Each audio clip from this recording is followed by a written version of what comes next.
suffocates, whisper in the hall, where justice wears a mask and truth begins to fall. Every thread they pull, every lie they weave, in the courtroom's dance, who's left to believe?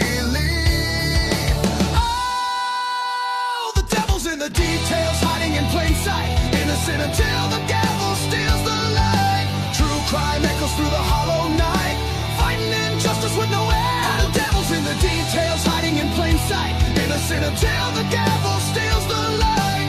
True crime echoes through the hollow night, fighting injustice with no end in sight.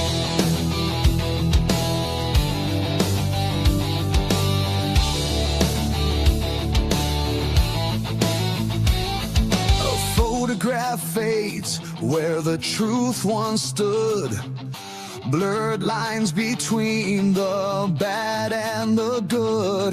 The scales they tilt with every silver tongue, while the broken cry for a song unsung. Black robes sway like shadows on the wall, one wrong word and the mighty fall. Who's a sinner? Who's a saint? The jury's out, but the verdict's faint. Oh, the devil's in the details, hiding in plain sight, innocent until the gavel steals the light. True crime echoes through the hollow night, fighting injustice with no end. The devil's in the details, hiding in plain sight, innocent until the gavel steals the light. True crime echoes through the hollow night, fighting injustice with no end in sight.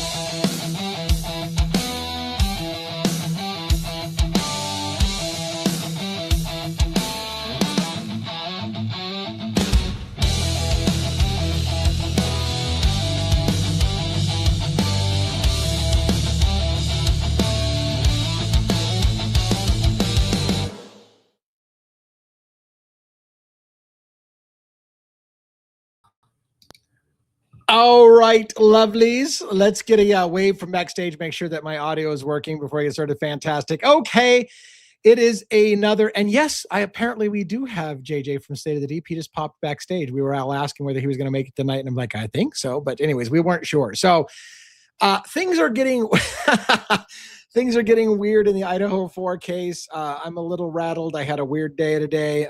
We may or may not talk about that. It's funny because I was talking to my panel backstage, and I didn't ask them whether it's something we should talk about or not. Like, part of me doesn't want to talk about it, part of me does want to talk about it. I guess when we get the guys on stage, they know what I'm talking about. It was a unnerving day in some regards. We can maybe talk about that, but the whole Idaho 4 thing, it seems like it's getting crazier by the day as we start to learn new details. In the last 2 days, right? I've been hearing there's a confidential informant in the house, Eric Gower, maybe a police officer, crazy shit's coming out. And it's like, it's just like, oh my God. Like, now all of a sudden, a lot of those whys are starting to make sense. Maybe.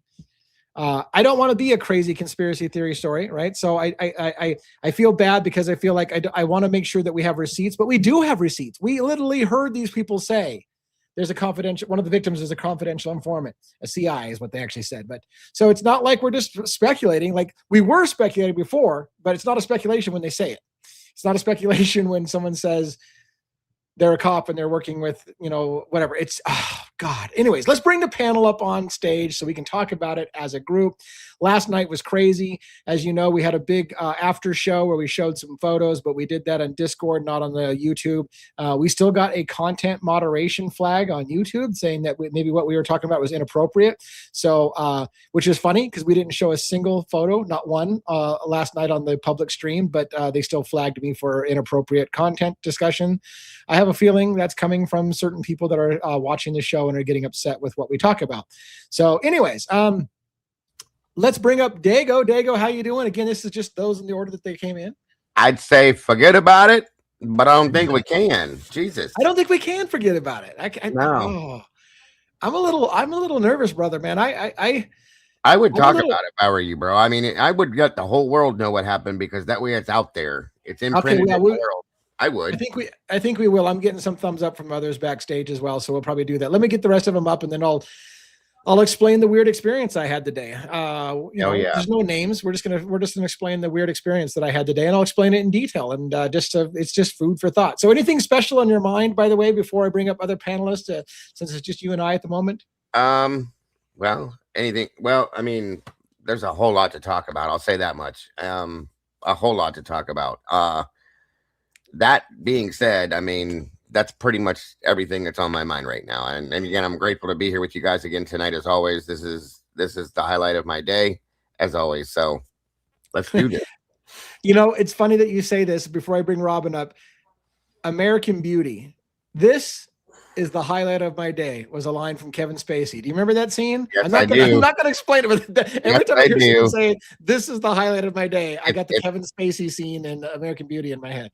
It's not the same circumstance, but it is the highlight of my day. Robin, how you doing today?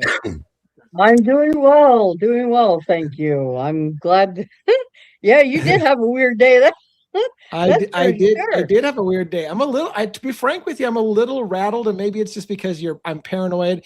When you're in the true crime space, you get a little paranoid about things, and maybe it's just all completely explainable and understandable. We'll talk about it as a group and get your opinions on it and stuff like that as well. But anything special in your world before we bring up 1-1 next, and then JJ? No, I'm just glad to be out of the freaking weather. It's going to be 4 degrees here tomorrow. And then we're supposed to have like blizzard conditions over the weekend. And I'm like, I'm over it. Where is spring? And that freaking groundhog better not see it. He ain't going to be able to. It's froze solid. It's 0 degrees. He's not going to pop his head up. It's frozen. Yeah, it's 0 degrees. And the real feel is -17, you guys. That's crazy. Oh. People in the chat are asking if you're a Steelers fan, you're wearing Steelers gear. So I am. Well, Robin has bad hair from being in the weather. We went to the store. Make sure we have toilet paper and crap from the like Steelers that. fan comment? Oh yeah, love Steelers. Yep. Oh my God, I didn't even. I have to leave, you guys. I have to leave. Oh, what's this? What is? Oh, is that like Cleveland? Yes, I have to leave. Robin, I love you, but I can't do it. Oh my God. That's hilarious. Yeah, we can't be friends. I guess we just lost a panelist. Shit, we just lost a panelist over football. And you got the hat and the shirt. What the hell? I'm done. That's right, man. All right, well, you're right. All right, it's good to see you, Robin. Let's bring up 1-1, and I'm going to pull some stuff off of. I'm going to get some stuff off of his face. There you go. I got some stuff off your face. What are you doing? How are you doing tonight? Hello, denizens, meatballs. JJ backstage. Dago, Robin, boss man. Of course, the night that I am not around, Bombshell comes out. Oh my God! Yeah, but I did watch the recap of your show, and I couldn't believe it. I believe it, but I couldn't believe it. I'm like, you watched that body cam footage where he says, by the way, I think I watched it like 30 times. I just about shit myself. I was like, that's what we've been saying for a long time was possible. Right. I had to play it today in my channel probably 17 times because people are like, I didn't hear. Is there any doubt in your mind that that's what he says now? Or he says it. Molly went in and she recorded it and cleaned it up, so there's no background noise, and it's absolutely clearly 100% exactly what. Even the end of it, even the end of it was even more clear, where he says CI. I mean, that part was super clear. And after we get JJ on, I want to talk about that a little bit, because I want to talk about why that is such a big deal. Like, for those who don't understand why we're losing our shit, for me, it explains the why. Why would they cover this up? And that's exactly why. And I've hinted at it for a long time. If there was someone in the house that was a CI, this would be why they would clean it up. And now we hear them say one of the victims was a CI, and that just pretty much fucking confirmed it right there. I was like, again, it doesn't confirm it in the sense that you can't prove, but it all the reasons why I said if there was a CI, this is a problem. It's a big problem. Big problem. And now we hear that there was a CI in there. All right, so let's bring JJ up. State of the Deep, how you doing? Yes, it's drinking night. I got a little bit of a Yeah. Oh, Happy nice. Everybody's got a little Friday, bit of- everybody. little bit of Salud. toast. Very Friday. nice. Yeah. Drinks DA, around. Robin, 1-1, Dago, Denizens, Meatballs, and Mods. Cheers Yeah. to you. It's a Cheers to Bugazi. Bugazzi. Yeah, that's amazing. So yeah, I was sad that you weren't there 1-1 for the drop. You were there That's though, right, okay. Joe, for the CI discussion? Yeah, I was, man. I'm glad I caught that, man, because I think I can speak for everybody. I was a little bit flabbergasted. Shocked would not be the word, because Yeah. I wasn't at all shocked. No, But it's not shocking. It's just wow. You it's know. like bingo. It's more like Mhm. bingo. Yeah. It's Yeah. it's shocking Ed- and it's not shocking. It's not shocking because we kind of suspected that would have to be the case, but it's shocking that we actually got to prove it. Like, because we never thought we'd be able to prove it, and now you're like, well, there it is, right? Like they just literally fucking said it.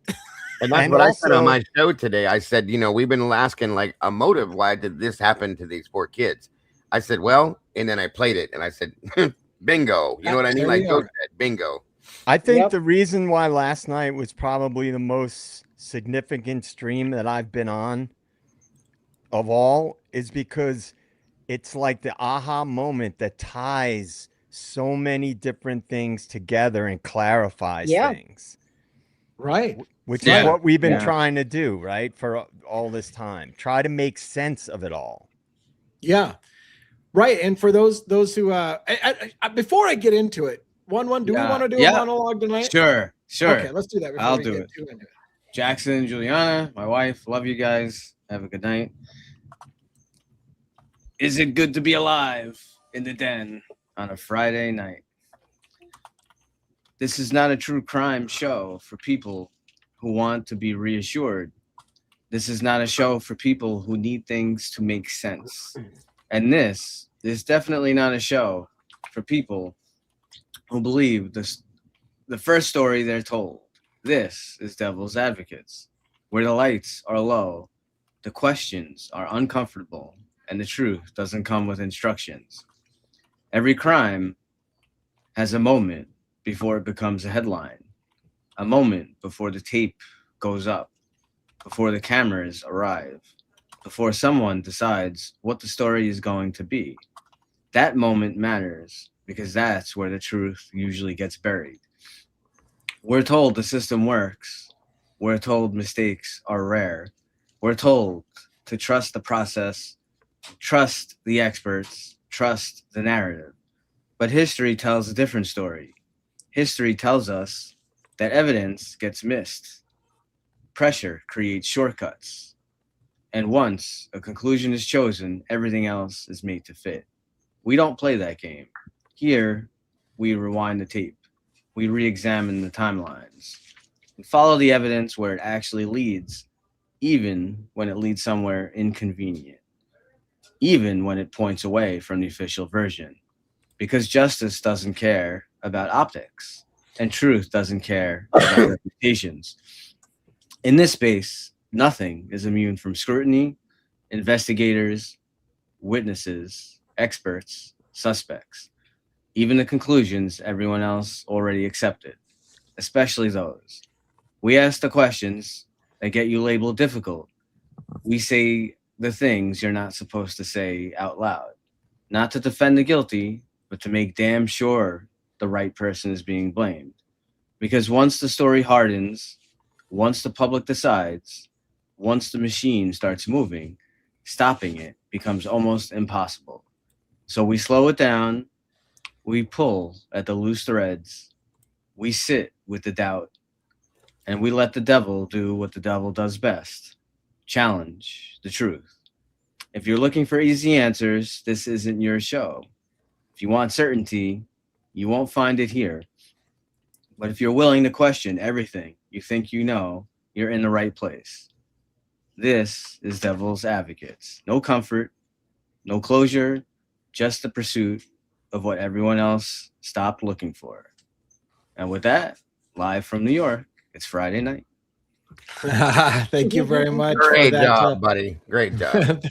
Thank you for the intro, and thank you, panelists, for joining me on yet another. Yeah, pulling the threads. And look, let me tell you a little bit about how my day was today. So,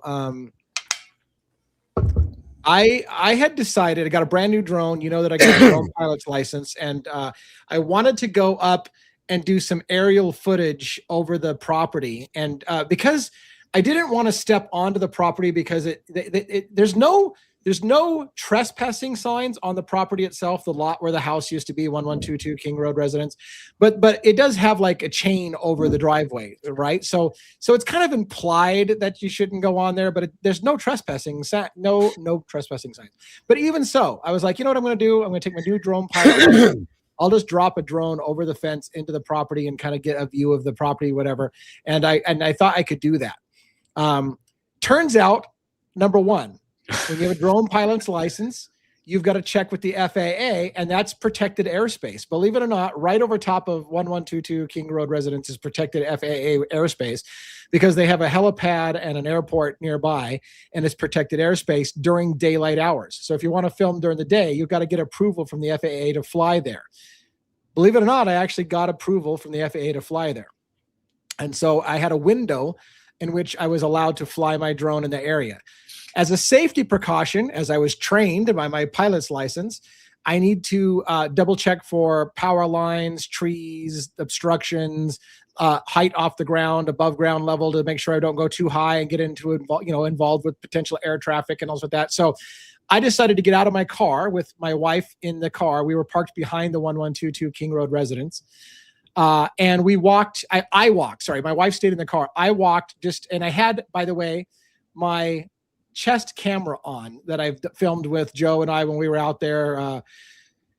I didn't get very far walking towards the property when a car flew in into the property and stopped right next to me and then started to back up at the same speed as me and kind of backed up beside me, following me, shadowing me for a little bit as I was walking parallel to the property. Then they pulled into a parking spot right there. And I thought, oh, well, that's a no, never mind. It's just a parking spot. So maybe I'm just paranoid. This is part of the business, right? If you're in the true crime business, you start to get paranoid. So I'm jumping in shadows, right? I walk across the front of the parking lot, heading towards 1119, I think it was, King Road, and kind of that area on King Road where Jack DeCour's house or whatever. And a large pickup truck flies in, and the driver goes to the intersection and starts rubbernecking me. He's just constantly staring at me and driving really slow towards kind of like that DeCour area residence house. And I continued to walk towards him. And him and his buddy jumped out of the truck and started to harass me. Said, "What are you doing? Why are you here? What's with the camera on your chest? That's really weird. Why do you have a camera?" And I tried to play it off and said, "Look, man, I used to live here." "Oh yeah, well, there's a lot of people who live here." I'm like, "Yeah, I know there's a lot of people who live here." And so he just kept asking me, "Well, what the hell are you doing?" "Well, it's really weird that you've got a chest camera." And I'm thinking, what's really weird to me is why the fuck you think it's your personal mission to come up and challenge me? Like, he flew in and immediately all puffs up and starts, "What the fuck are you doing here?" kind of attitude. So to be polite, because I don't want to start shit and I don't want to cause drama, I turned immediately around and started walking back to my car. And he says, "I'm calling the police." And so he called the police on me. He followed me. Him and his buddy followed me down the street. And I heard them behind me following and calling the police. Told me that I should think twice before walking around a random neighborhood. And I said, "It's not a random neighborhood. This is not a random neighborhood." When I told him that I used to live here, he said, "Oh yeah?" And I said, "Yeah, in Pullman." He goes, "This isn't Pullman." I'm like, I fucking know it's not Pullman. The whole thing was the whole thing was just an intimidation bullshit. And I want to know why this guy has such a hard on that. It's not, in my opinion, it's not normal behavior for people to act that way. Most people don't give a shit if somebody's walking in the neighborhood. For him to fly in and then puff up and challenge me and go, "What the fuck are you doing? Why you got this camera? Maybe you shouldn't walk around a neighborhood you don't belong in." I'm like, are you kidding me? Like, nobody does that. Nobody does that. So I left the property with my wife, and Moscow Police Department pulled up on me and flipped a Yui behind me and followed me around town. So I could see in my rearview mirror, Moscow Police Department on their speaker calling in my plates. They followed me for quite a while, took several turns exactly behind me, staying on my bumper. And then when I took the road to head to Washington State to leave Idaho, Moscow Police Department broke off with me. So on the positive side, to play devil's advocates, right? Do I think MPD was harassing me? No. Somebody called in, you could play it out the way it happened. A citizen called in a concern.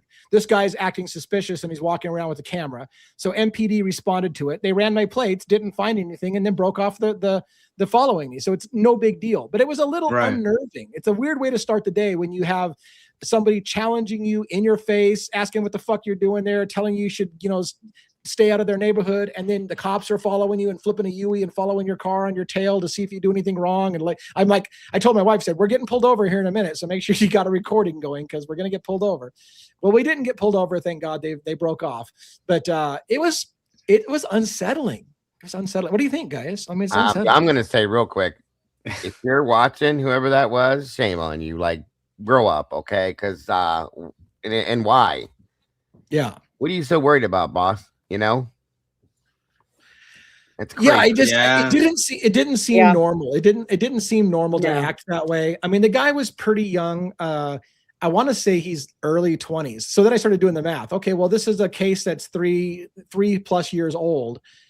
So could he have been around at the time? I don't know. Like, maybe he looks like he's barely old enough to just be in college now. So is he but is it just some random citizen who decided that a sibling to somebody that was around? Right. The whole thing I'm thinking to myself is, well, I'm super interested in you now. Cause that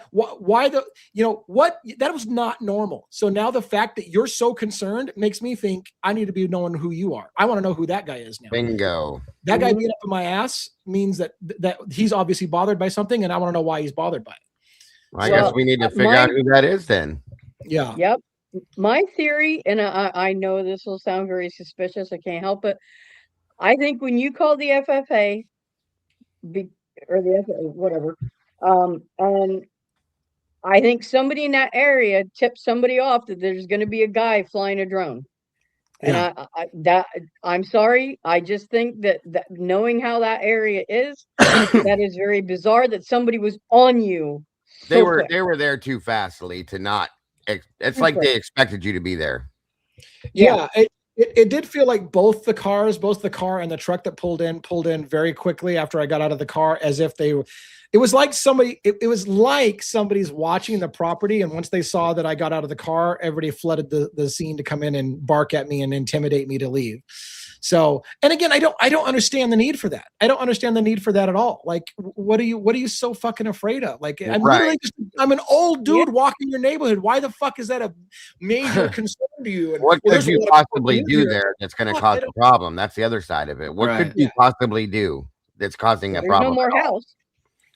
And I was purposely trying not to make a stink, right? That's why when he confronted me, I just decided to leave. I'm like, I'm not going to make a big deal. I'm not going to get in his face and say, I have every right to be here. Like, I just politely left. I got in my car and I left. But he literally followed me, and it was. They've done it to everybody, Lee. They've done it to you. They've done it to Lana. They even did it to Pubes. They did it to him. They did it to Rory. Everybody that I know of that's gone there has had the same interaction as some form or fashion like that. I really don't understand it. By the way, I did. It's funny because when Joe and I went, and even when my wife and I went, they must have been on break because the campus was way busier when we went today than it was when any of us went. It could be the weather. It could be, yeah. But there was a lot of students around, and I waited for what looked like students were leaving their apartments heading to class, and so I kind of waited for that whole like transition of, okay, well, they're heading to class, so I'll wait a little bit for everybody to kind of get into their classes, and then I'll do it during that hour while everybody's in class. But again, people were just fucking all over me like fucking stink on shit. Like, it was just the weirdest experience, and it was kind of unnerving. So I didn't fly the neighborhood because I just figured, fuck it. Because here's the thing. I mean, think about this. This is one of the things I have to start to think about. If I had the drone in the air and that guy had challenged me and told me to get the fuck off the property, I have a responsibility to be looking at my drone, not that guy. And I need to safely land that drone. And I can't be worried about some guy in my fucking face telling me to, and engaging me. Like, I have to pay attention to my drone. So then I got to stick my wife to be the one to interact with said asshole so I can land my drone safely. So that I'm putting my wife's life in danger or possibly, if like, the whole thing is a shit show. So I'm just like, well, I'm not going to do this right now because I don't want to have this guy come up and challenge us and be like insisting that we leave in the middle while the fucking drone's in the air, which I'm legally allowed to fly. I had FAA approval to fly it. So the whole thing just became like, you know what, fuck it. We'll call it. And it sucks. It took me fucking hours to get there. And I just fucking had to leave with nothing because I just didn't want to deal with it if the guy fucking came up and charged us when the fucking drone's in the air kind of thing, even though it was totally legal to fly. Too bad I wasn't with you because the way I go out in public is a whole different direction. So yeah, that would have been a big change of scenery there, guys. I'll just put it there for that. I'm not going to say anymore. He'd have never bothered you again, that's for sure. One of the things, DA, that comes to mind is you got to pass Sigma Chi to get into that area. Yes. Right? Yeah. And there's been a lot of heat on Sigma Chi, and that's a lot of people, right, that are part of the fraternities. So not just Sigma Chi, but the fraternities in general, but specifically Sigma Chi is right there when you turn onto King Road.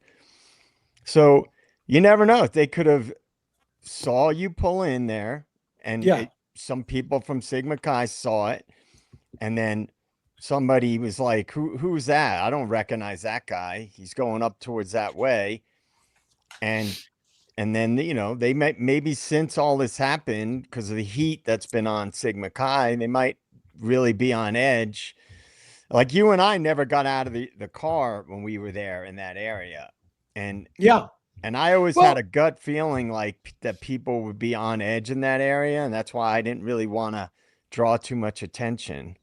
This is what I fundamentally don't understand. It's been 3 years and someone's pled guilty. So what the fuck are they worried about? This case is over. It's been 3 years and a guy pled guilty. So why are they charging me and barking at me to get the fuck out of here? I could see that. Like, isn't it over? The guy pled guilty. Isn't it over? I think they know, Lee, that this is still all going on, and that they're I guarantee you a lot of them watch our channels, not just yours, not just mine. Oh yeah, but many of ours, and we're there's a couple handfuls of us that are all in the same parade line going forward in the same direction, and I know they watch this. Okay, so that in turn, for all we know, it could have been somebody that was watching your channel, my channel, and said, hey, I know that guy, blah blah blah blah blah, and this and that. But I think they're all kind of unnerved. I can't give you a good reason why, but I have an idea as to why. I'll just put it that way. I could see Lee has a POI now. They're gonna do a roll call with that POI is a person of interest. He was a person of interest when he pulled into the MPD parking lot. Yeah, I know. Now it's a reoccurring. They're gonna be like, right? What does this guy want here, man? The only difference is that you contacted the FAA. You've been there twice now. Yeah. Yeah. No problem. We didn't have that experience. We didn't have that experience. And everything else. And that's the only difference. And the weird part, Robin, with what you're saying, they didn't contact the local police department. They obviously contacted somebody different. Yeah. That's the weird part. Okay. Yeah. Yeah. And it's just like I said, I mean, to be fair, and I want to talk about more, but to be fair, I'm not trying to make enemies, right? So I want to be fair. Too late. I really don't. I don't want to give the impression that Moscow Police Department was harassing me. They weren't. Like, no, not at all. I have to give them the benefit of the doubt. They were called by a citizen. They responded to it. They ran my plates, didn't find anything, and broke it off. That's the end of the story. So everything they did was fine. Everything that they did, in my opinion, was fine. If they had pulled me over and harassed me, that'd be a different story. But they didn't. They didn't even pull me over. So, kudos to MPD for not harassing me. And I think that whole call was this guy and what was his issue? I don't know. But clearly, I felt that if I had spoke to him incorrectly, it was going to become a fight. And so I just politely left. He's like, basically get the fuck out of here. And so I left. But if I had given him shit, would that have become a physical confrontation? I don't know. Could have, but I'll tell you one thing. I'd be real curious to see how the reaction would be if a group of us showed up there. Yeah. Truly. Yeah. I'd be curious to see how that went. Oh, you can't. Then they'll get the campus SWAT team. Yeah, right. And we might disappear like Kopaka and see the little weed wobble walking up on us. That'd be interesting. So now I want to talk about something else in the Idaho thing. So every once in a while, and I won't say who they are, but every once in a while, some people in my Discord channel, and probably the same for you, Dago, are members of the Gonzalez family Facebook page. So they get updates from the Gonzalez's to their family page. And so now the Gonzalez who have been going on, and by the way, I realize a lot of people keep pronouncing it Goncalves with a hard C. Gonzalez. We're constantly like, and I don't even want to go there. Like one video I said Goncalves with a hard C, and I got crucified by people like, this idiot doesn't even know how to pronounce their last name. And I'm like, fuck it, I'm not even going to argue with you guys. Like, anyways, the point being is that I'm going to pronounce it Gonçalves, and I know that in Portuguese is probably a hard C, it's Goncalves, but whatever the case may be, I digressed too far. The point being is that the Gonçalveses now, believe it or not, are one, they love, oh, for fuck's sake, Viviana as a great TikToker.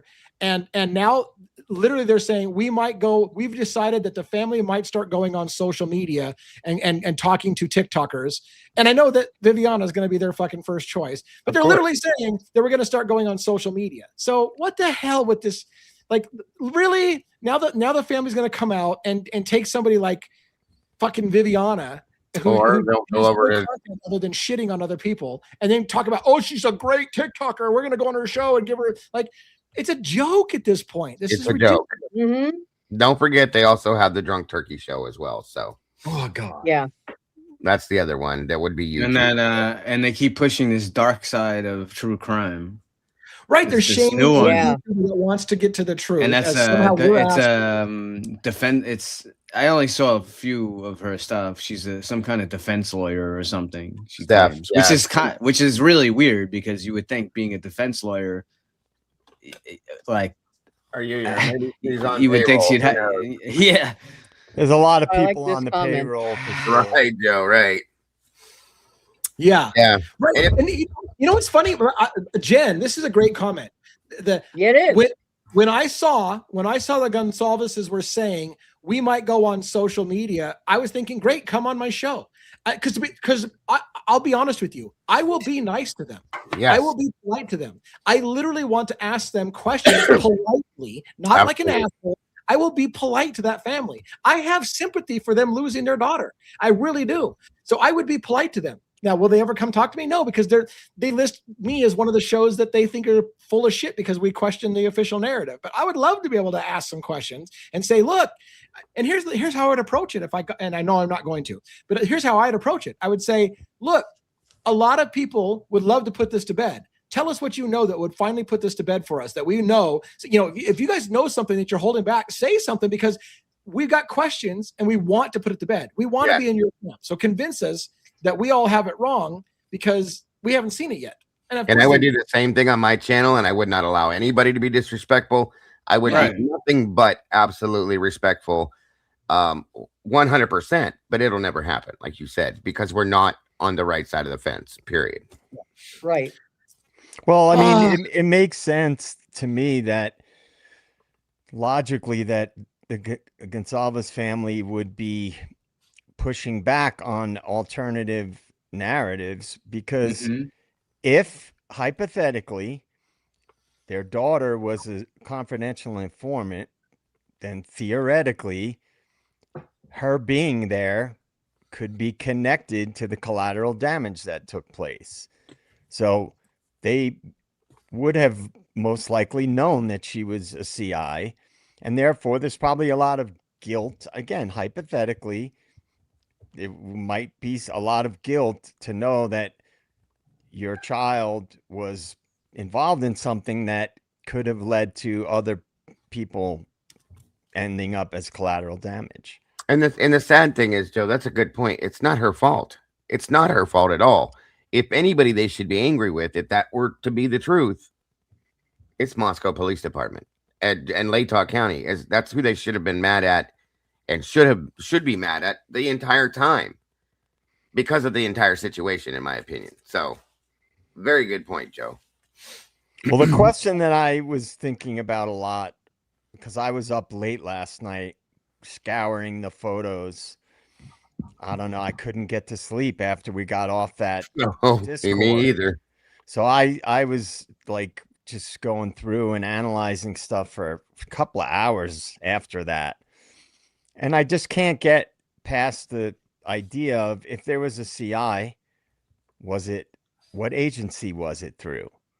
I talked to a friend today who was a state trooper, and he was a federal corrections officer. And I talked about it with him. I said, what do you think is most likely? And he said, well, it could have been the DEA. It could have been the feds, in some capacity.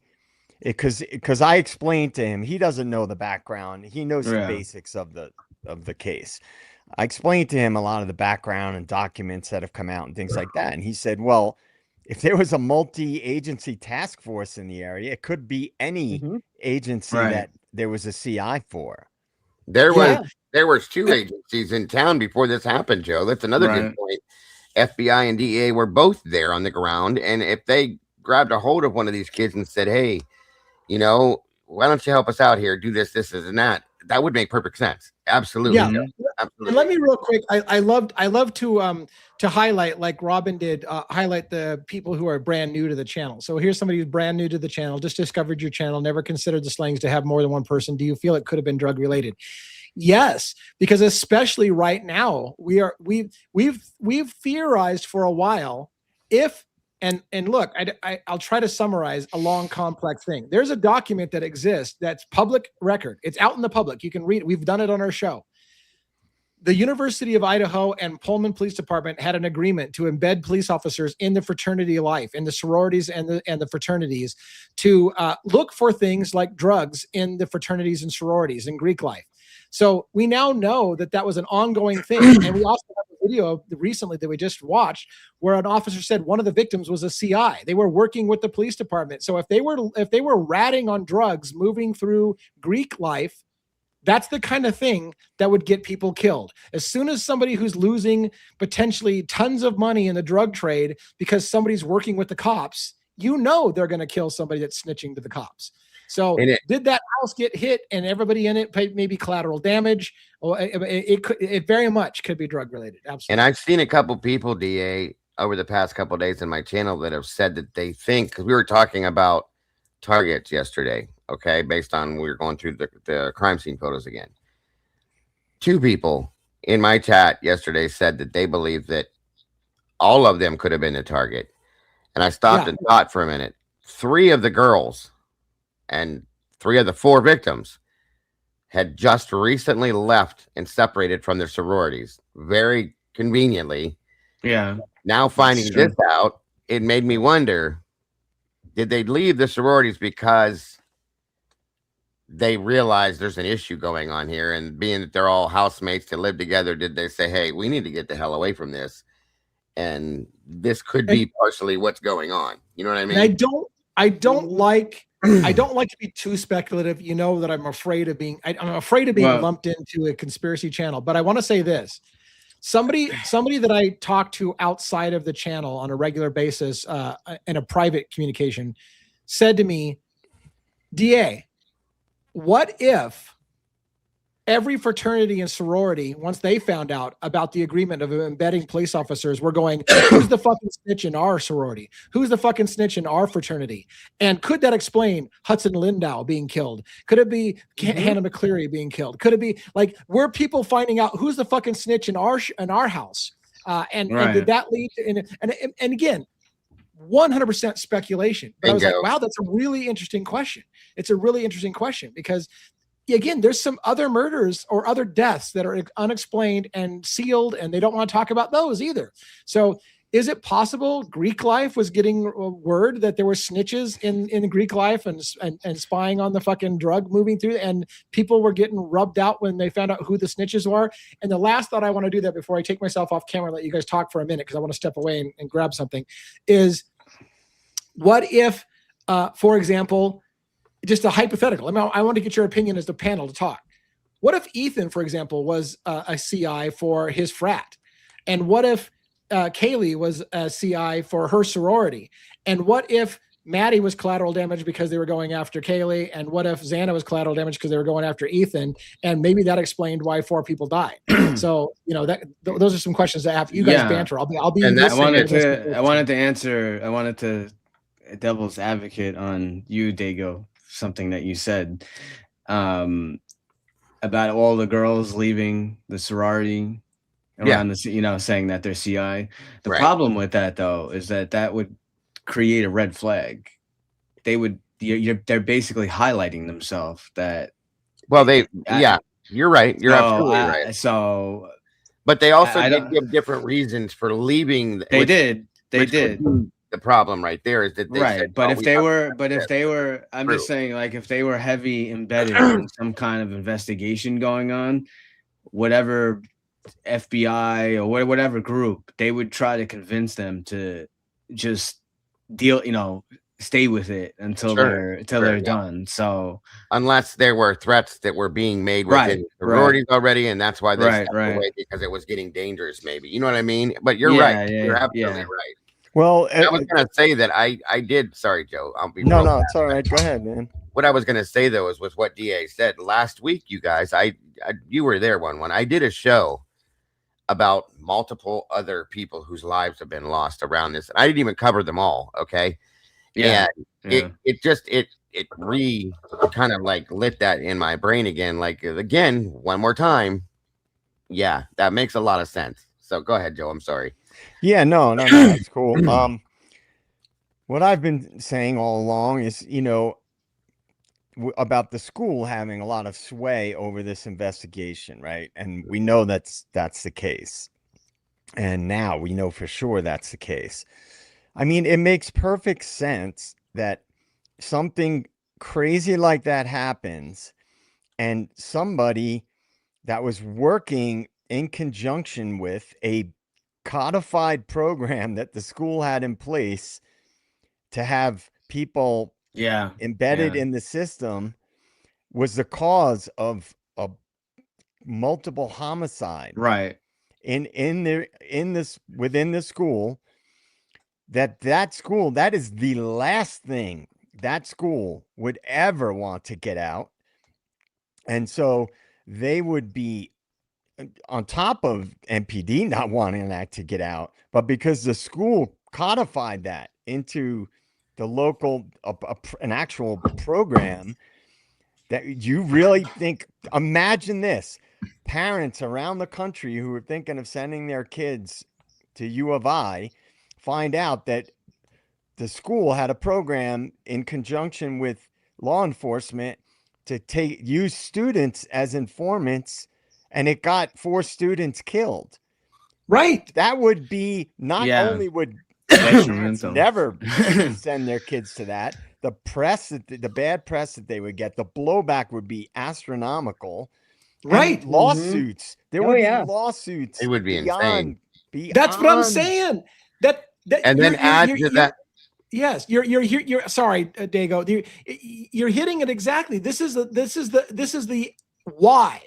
Why? Because if you want to ask the question, if law enforcement is fucking the timeline and moving the timeline, why would they do that? Why? They're not just doing that just to do it. There'd be a reason. It would be to protect millions of dollars and an embarrassment. 2 points I want to bring out about that. Someone pointed out, just hearing that drugs are such a problem on your campus that you have to embed officers with Greek life to look for drugs. Some parents would be like, I don't want to send my kid to a school where it's so bad, the drug problem is so bad, they have to embed officers, whatever. And then second of all, if turning students into snitches for the cops gets 4 people murdered, they'll be like, that was you just got my kid killed. Like, there would be people who would be furious. Like, you got my kid killed by turning him into an informant and fucking putting their life. Like, who wants to send their kid to that kind of environment? It would destroy the school. And Right. that also So- could bring in, that could also bring into effect the reason why or where Brian Koberger came into the picture, because they're in turn, not only do we have this happening, we can't allow it to be somebody from here that's one of us. It has to be the outsider. So they're in turn, that brings Brian back into the picture at that point. So yeah, that's another good Right. point. And I mean, Yeah. look, I'm gonna keep. Oh, go ahead, Rob. Sorry. I was just gonna say, what if there was still another part of the operation going on? So yeah, they're going to want to lock everything down to protect as much as they could, whatever else they were still trying to accomplish, even though this happened. Yeah. Yeah. Good point. And you know, I'm gonna keep saying it. I'm not gonna. I have to always speak my mind based on my gut, and I think that I will continue to say this. I still believe that Koberger was working in conjunction with this program in some way, shape, or form. Because if you wanted to be a federal law enforcement agent in some capacity, and there were research programs going on in your university, and that was your field, you would be in contact with people from federal law enforcement on some level, even if it was through the school. And so what you call somebody up to the big leagues, you want to get involved, this is what you got to do.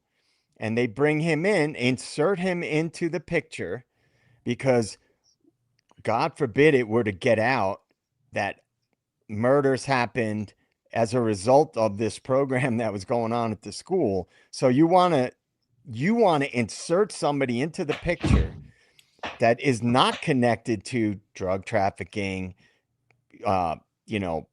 something seedy that's going on in that area, because you don't want the attention drawn to that. So you pluck somebody and you insert them into the picture.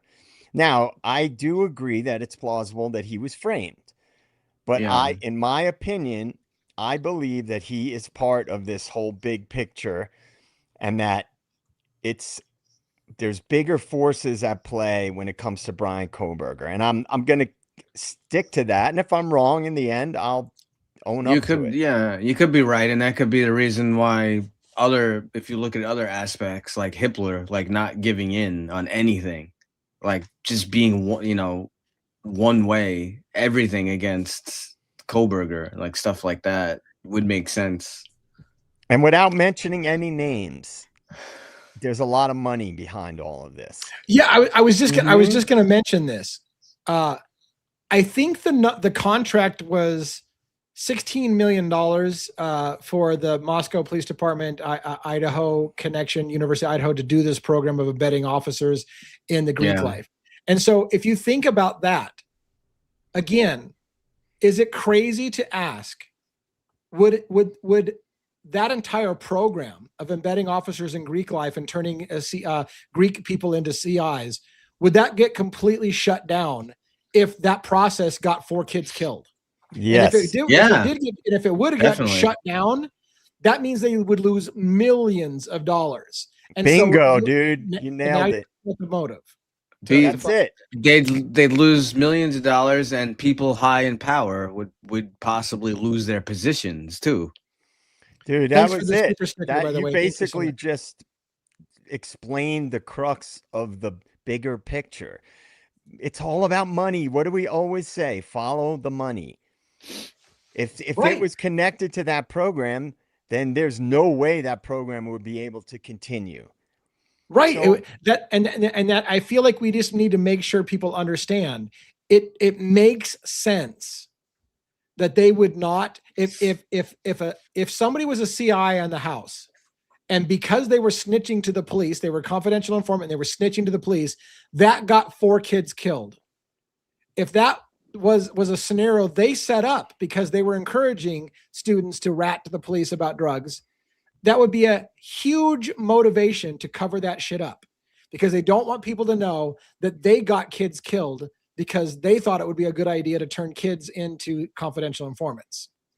Yeah. So it's just something to think about. Yeah. And it just, I feel really good in the sense that a lot of things we've all been talking about for months are sort of bubbling to the surface now.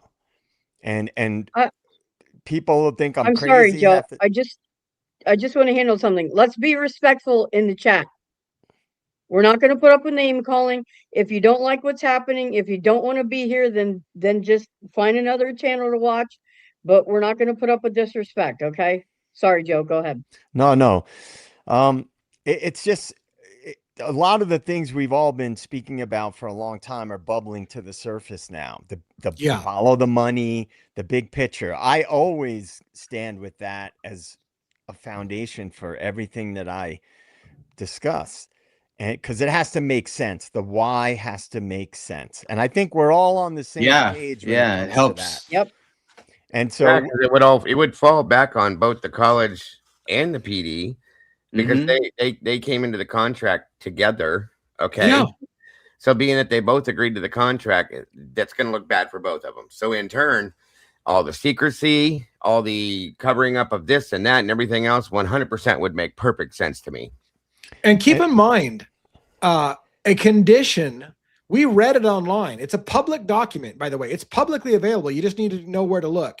Right. One of the agreements between the university and Moscow Police Department is that any crime that happens related to students must immediately be notified to the university, and the university is allowed to sit in on interviews and be part of the investigation every step of the way. Yeah. So as soon as it was a house with 4 students that got killed off campus, the university was in their ass and was able to be in on all the interviews, all the suspects, determining. Yeah. So They owned it. They own that. Yeah. Yeah. That yeah. explains Scott Green being involved in everything that PD did, period. yeah. Yep. Yeah. Can I answer a question from the chat, DA, real Yeah. quick? Yeah. Mariek, let me see, what's the name? Trinidad said, explain bigger forces, please. Universities are connected to the banking industry. So anything that happens that impacts the university also impacts the larger banking industry. So, because student loans are, that's all Yep. the banking industry. Yeah. The government is Yeah. also connected to student loans. So universities are directly connected to the global banking cartel and the government. And that's a fact. So that's why I always say, you know, the bigger, higher up forces, because it's never something in isolation. So yes, to DA's point, the school would lose funding, MPD would lose big funding for a small police force, but also other entities would take a hit as well because of the money that would be lost in student loan revenue. And that is far bigger if you calculate all the interest and things over time. So that was what I was alluding to in my comment. Yeah. I'd like Dago, because this was a question that came up in the chat, and Dago and I were talking about this backstage a little bit. I'd like Dago to try to see if he can address for everybody. So there was one comment that was made. Lana exposed somebody that indicated Gower was a cop. And then also Dago was saying, did you see the interview with Gower where he basically claimed to be a cop? So Dago, can you explain what that means, who Eric Gower is, and the evidence that has come out recently that suggests that he may be law enforcement or associated with law enforcement? Eric Gower was the rideshare Uber driver, whatever you want to call him. Okay. And Lana, Truth and Transparency, covered his interview with Detective Van Leuven. And there was the other detective I can't think of, but Van Leuven was the main. So anyway, so they go through the entire interview. It was pretty long. Okay. It wasn't like the typical 6-minute interview that we've heard. And they ask all the questions you can ask, this, that, and everything else, how that night went, so on and so forth, blah, blah, blah. And he talks about picking up a guy from John's Alley, which was one of the other bars in Moscow that is actually the bar that the Maddie and Kayla were supposed to go to instead of the grub truck, but they chose not to, went to the grub truck instead. So anyway, they pick a guy up, and then he dropped him off on Indian I can't ever think of the full name of it, but you guys know what I'm talking about, okay? So they interviewed this guy. the PD interviewed this guy. What came out was that the guy, during his interview in the report that we went through, stated that the guy, Indian Hills Drive, thank you, Mikey. The guy stated that the guy that picked him up from John's Alley and took him home to Indian Hills Drive claimed that he was a police officer. What? What? So again, Eric Gower is the guy that picked him up. There's no mistaking that. The guy claimed it, cleared it. It is what it is. Gower verified in his interview that he picked the guy up from John's Alley and dropped him off on Indian Hills Drive. There it is, right there. And so that guy has no reason to lie. Okay, no reason whatsoever to lie that this guy said, "Yeah, I'm a police officer." Okay, and he even told the couple. There was a couple actually. I'm sorry, told people that they got a ride home from the cops. So in turn, and it makes sense. Yeah, there it is, guys, and that it makes sense. I mean, using a rideshare guy. I mean, NYPD. Right. I mean, we have undercover taxis. I mean, a rideshare guy would be a perfect. And it would give person. what would it do? It would give an opportunity for, and this is hypothesis. Yes. Please understand. It would give an opportunity for someone like Kaylee, if she was a confidential informant, right, to have Eric Gower's personal phone number in her phone and arrange to get pickups and rides from him off the clock and not on Uber or Lyft's time to get rides, because it would give them opportunity for her to talk to law enforcement if she had a law enforcement contact, and he was it. That could have been it. That could literally, and that could have been why Kaylee sat in the front seat with them that night, was because Kaylee and Eric have a relationship because of the confidential. And again, it's questions. It's not allegations. It's questions. Right. Could that have been what happened? You know. Hey, I just wanted to say, because I texted this to DA earlier. I listened to the interview that Lana posted with Gower, and in my opinion, and I'm just going based on my instincts, he does not come across to me. He speaks perfectly. Like he's to me, like I said, I've said it a million times. One is a New York City police officer. I have family that were NYPD. I have close friends that were state police, detectives, all this stuff. He sounds like a Fed to me. Like when I hear his interview, the way he's very sort of confident in his answers about everything, it just, to me, I don't know. I'd love to get one's take on this, because I gotta watch it. I'll watch it after. I'll watch it after this. One, you're a cop. You're a veteran cop. You know how cops talk. Yeah. And his wife works for MPD, or his ex-wife now works for Moscow Police Department. I believe she's a FOIA clerk too. I don't know. I could be totally off the rails with this. I'm just going based on my instincts. Like he was so calm and so like devil may care in the interview, and like, oh yeah, like nothing happened. This is all just a dream. Right. By the way, I want to digress for a moment. I don't know how you guys feel about this, but I want to digress for a moment, because one of the reasons why I moved from TikTok to YouTube was I was doing research on freedom of speech and who has more freedom of speech. And I was convinced that YouTube allowed more freedom of speech and didn't get involved in deciding what fake news is, right? They don't do the fucking fake news bullshit where they police what's true and what's not true. YouTube's policy has been, it's not our job to fact check things. We're looking for different things. So I came to YouTube for a reason.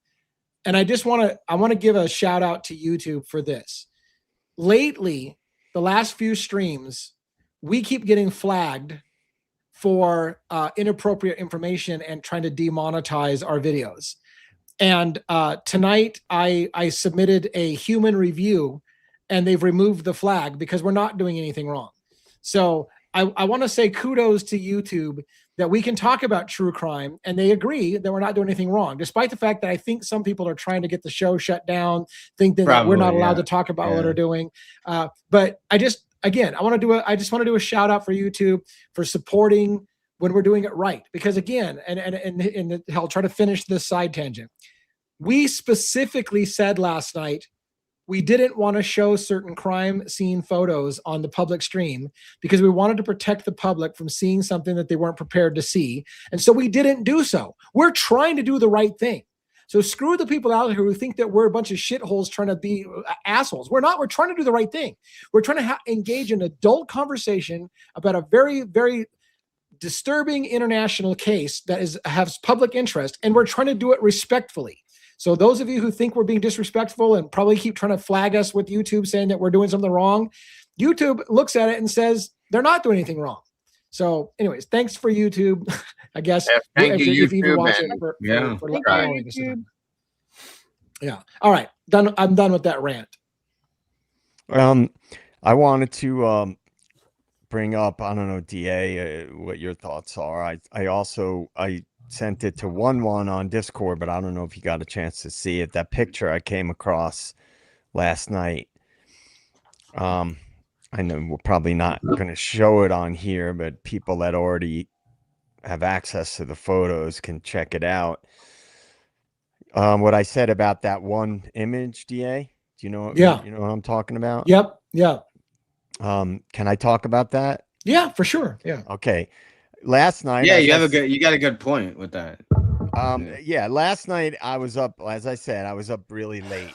I'm a little OCD, so once I get into something, I'll lose track of time.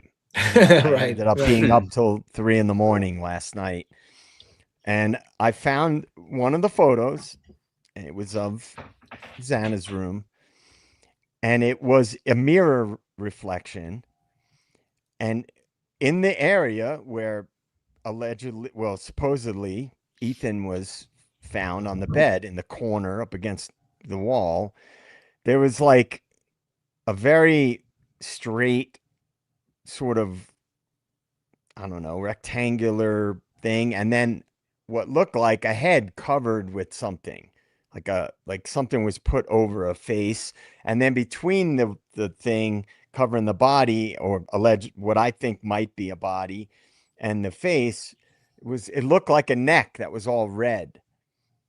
And I thought, is that Ethan in that picture? And did they not catch it? Because that's the same area in other pictures that's blocked out. Right. And so what we saw in the images that we looked at in Discord last night, they had, the images that in the reflection and stuff. It just seems like that. What number was it, Joe? You know what? Let me look. Give me 1 second, if... and I can look because I have it somewhere here on my phone here. I'll have to see if it's if I can. Will you send that to me too, JJ? What's that? Yeah, you didn't. To me too?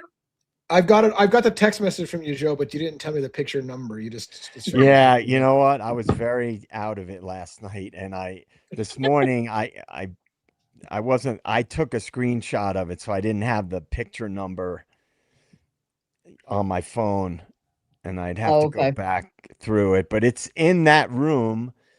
It's in that batch from Xana's room, and it's a picture of the mirror that was standing up in the corner. It's actually really easy to find it. And I just, I'm like, I was in a weird frame of mind last night after our Discord thing. Yeah. And so I was just scouring hours, guys. I don't know what got into me last night. I was obsessed with the photos. I went through so many photos, and just any little thing that I could see that might have been overlooked. And then I saw that picture, and it's like right in your face. And I'm like, is that just something that because you couldn't see a body clearly, that they just failed to redact? So anyway, I just wanted to throw that out there for people that are familiar with those photos. By the way, when IDAHO, when they dumped that 2,790 something page for crime scene photo dump in the PDF, and they pulled it a few hours later. Have they ever put it back up again? I don't think they've ever put it back up again. Yeah. Not as of yet. No. Not I mean, yet. I'm at one last thing, DA. Yeah. I'm stating the obvious here, but there is no sign of Maddie in those images. Yeah. No. By the way, somebody, I want to be careful because I definitely on this public show, I don't want to get too graphic in the photos. Again, we did it right, I think, the other night by moving it offline and putting it somewhere where it wasn't on the thing. But Right. somebody asked the question in that famous light bulb reflection question, and whether or not it's Maddie or Kaylee you see in the bed in the reflection. Someone asked me, is that just the photographer that's being reflected in the image? Like, is it not even one of the bodies? What do you think? Do you guys have thoughts about that? Absolutely not. No. No, that's Absolutely a body. not. It's a body. Listen, I went back through that, you guys. Like, I was kind of we must have been, I don't know what, like mental brothers last night or some shit. Because I was up till 3 o'clock this morning. After I jumped out of there, I tried to go lay down and I sat right back up.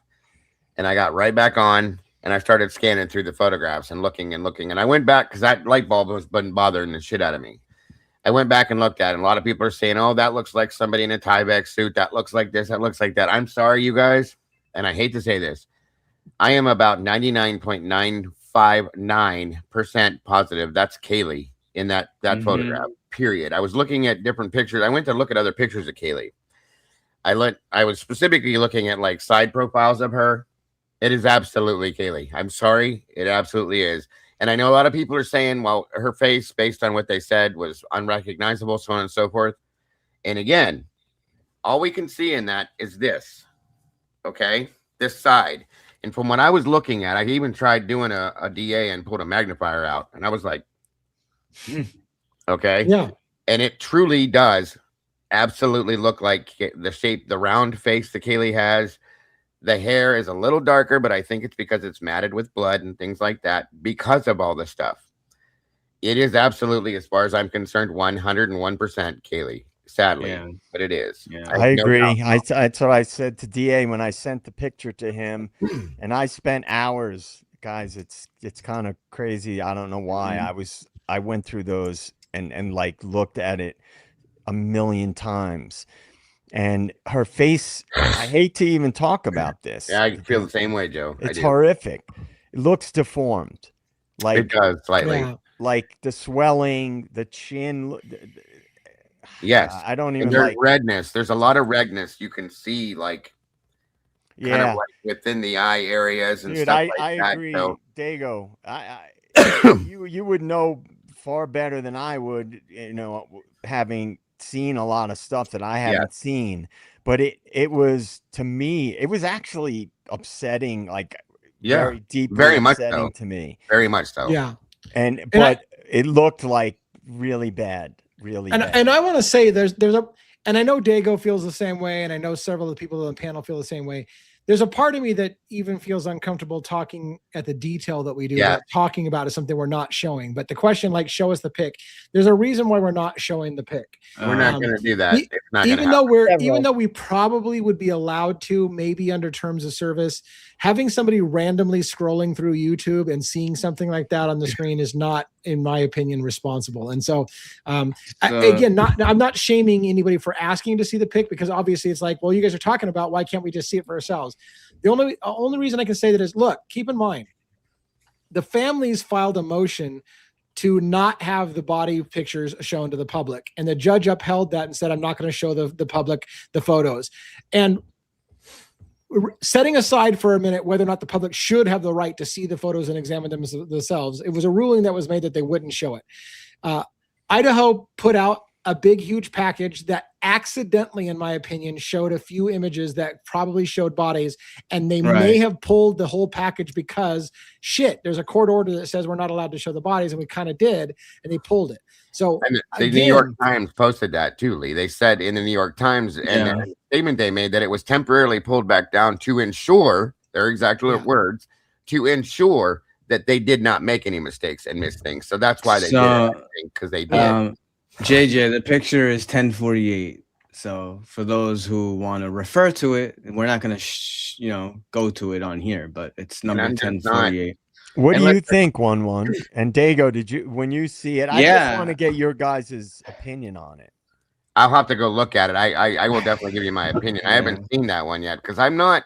When I was going through the photographs, I was going through it slowly and detailing certain things, but I was not looking. Unfortunately, I wasn't looking for that because I didn't expect to see those things. That's why I was shocked when I saw what I saw. Right. So I will go back, Joe, and I will take a look, and I will definitely give you my input on it. Let me say one more thing about the photos.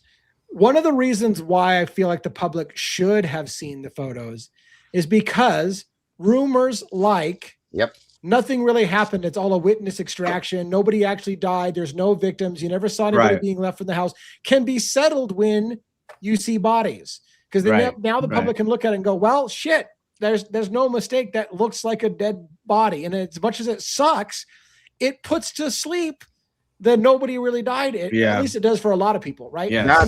If you don't show people, then they don't have they don't get to put that rumor to bed. That maybe That's nobody why died. that makes me so angry, Lee. And it's not that I'm angry at people that say that. Okay, it makes me angry because I know, and I call them kids because to me they're kids. I have children their age. That's why I say this. Okay, it angers me in a sense because I know what they went through. Now we've seen what they went through. It's the absolute depths of hell. You can't get any worse than what these kids went through. Okay, it's horrible, absolutely horrible. So in my mind, the way I look at it, and I know that people say that it could happen, it may happen in different scenarios. It just bothers me internally to say that they didn't die, that they're out on an island doing this or doing that. That's why it bothers me, because it is a fact what happened to them. Their parents know what happened to them. Their families are dealing with the most horrible loss anybody could ever imagine having to go through, in my opinion. So that is, to me, it's kind of like a gut punch, if that makes any sense, you guys. That's why I feel like I do about it. So really quick, Mama J was asking about, I do know there was more documents released and we haven't all had a chance to look at it. Was there autopsy information in those files? there is there is some autopsy info, but not in depth. Yeah. They didn't give us what we want. Most of the stuff today that was about different tips. Oh, there's autopsy info in there too. One but there's a lot of tips, a lot of stuff on tips. I saw, which I'll be, God help me, going through all that too. And I just wanted to say, because it's people talking about it in the chat. I've been very clear about this. I've said that my take on the WITSEC thing as a possibility was only based on if I thought there were some scenarios that it was logically possible. I've been very clear all along saying that I do not think that's not what my strong feeling ever was. And anybody who's watched, no, my statement wasn't directed at Joe. For everybody out there, I want you to know that. I know. No means whatsoever. I love Joe to death. I'm glad that I met Joe. I'm glad that he's in my life now because he has opened my mind to some amazing things. That being one of them. Framed, great some other book. things that I can look into now because I'm not, you learn from people, guys. So it wasn't directed at him. I've seen other statements out there made that are they're grueling at some time because I know from my experiences, the things I've been involved in, the things I've seen, the thing like one has been there for things like that too. And when you see these things in real life, not just in a picture, not just on a TV, but when you see them in real life, you realize the horror that's behind what happened to these kids. Okay. That's what my problem is with that. That's all. So again, and I just wanted to say that too, because I'd like to make sure I address things that people say. Sure. Because I have said, because of some of the theories that have floated around with the potentially the WITSEC, federal marshals being there. But as I said, I think yesterday or in one of the last streams, I said, there could have been something in place. Yes. If there was a CI in which they would have been, had a system in place if they needed to extract the CI. So I just want to be clear about that. And let me Fiji address put this. Let me address the Fiji. Let me address the Fiji thing. For me, and my channel, what I try to do is I try to make sure we always ask the why. So if you're going to do stuff like suggest, for example, that other bodies were put in place to pretend like there was somebody else's body, why would they go to that level is the first question I ask. And if I can't answer realistically why somebody would do that, I'm probably not going to cover it, because I need to understand why. And the answer, I've said this before, isn't because they can. They're fucking with us because they can. That is not a good answer for me. No. On my show, where I'm going with that is, on my show, the reason why we don't dive into those so much is that if I can't reason out logically why they would do something like take a completely different body and then tell everybody in the public it was somebody else that it wasn't, I need to know why they would do it. And if we can come up with a why, if you can come up with a why, well, because they had to hide this, or this, then I might cover it. But if I don't have a why, I'm kind of like, I'm gonna fucking shelf that conversation. Yeah, I don't understand why they would even do something. Right. So that's where I'm coming with that. Yeah, and I have to say, so after seeing the crime scene photos that we have now that were released, I know Dago, he chimed in on this too. You know, we our experience of showing up to these things. I do think Ethan and Xana were killed in their, in Xana's room. So I was one of the people who said, I believe for a while, I thought maybe Ethan and Xana could have been killed outside, or, I mean, they still could have been attacked or something. But I definitely think, I mean, you look at that room, it's a bloodbath. I mean, it looks like World War III in there. Now, on a contrary to that, that is what you should see in Maddie's room. Yeah, that's what you should see in there. I mean, Kaylee's face was busted in. There should be blood. There should be blood spatter everywhere. There should be an enormous amounts of blood all over the place, and you don't see it. So I'm in agreement. Pav has been showing this as well. I do think Kaylee was killed on the second floor. Maybe either right at the bottom of the stairs, or maybe even right outside Dylan's room. I'm with you on that. I said that, and I do think Dylan saw this too. That footprint, Dago, that you were covering as well, like very closely. Yeah, there's a footprint that I believe is from her shoe. It's kind of the way it's angled towards the door. It looks like, she was looking right out. She was right there. So there's no other way. And it's interesting too. I wanted to throw in one other thing.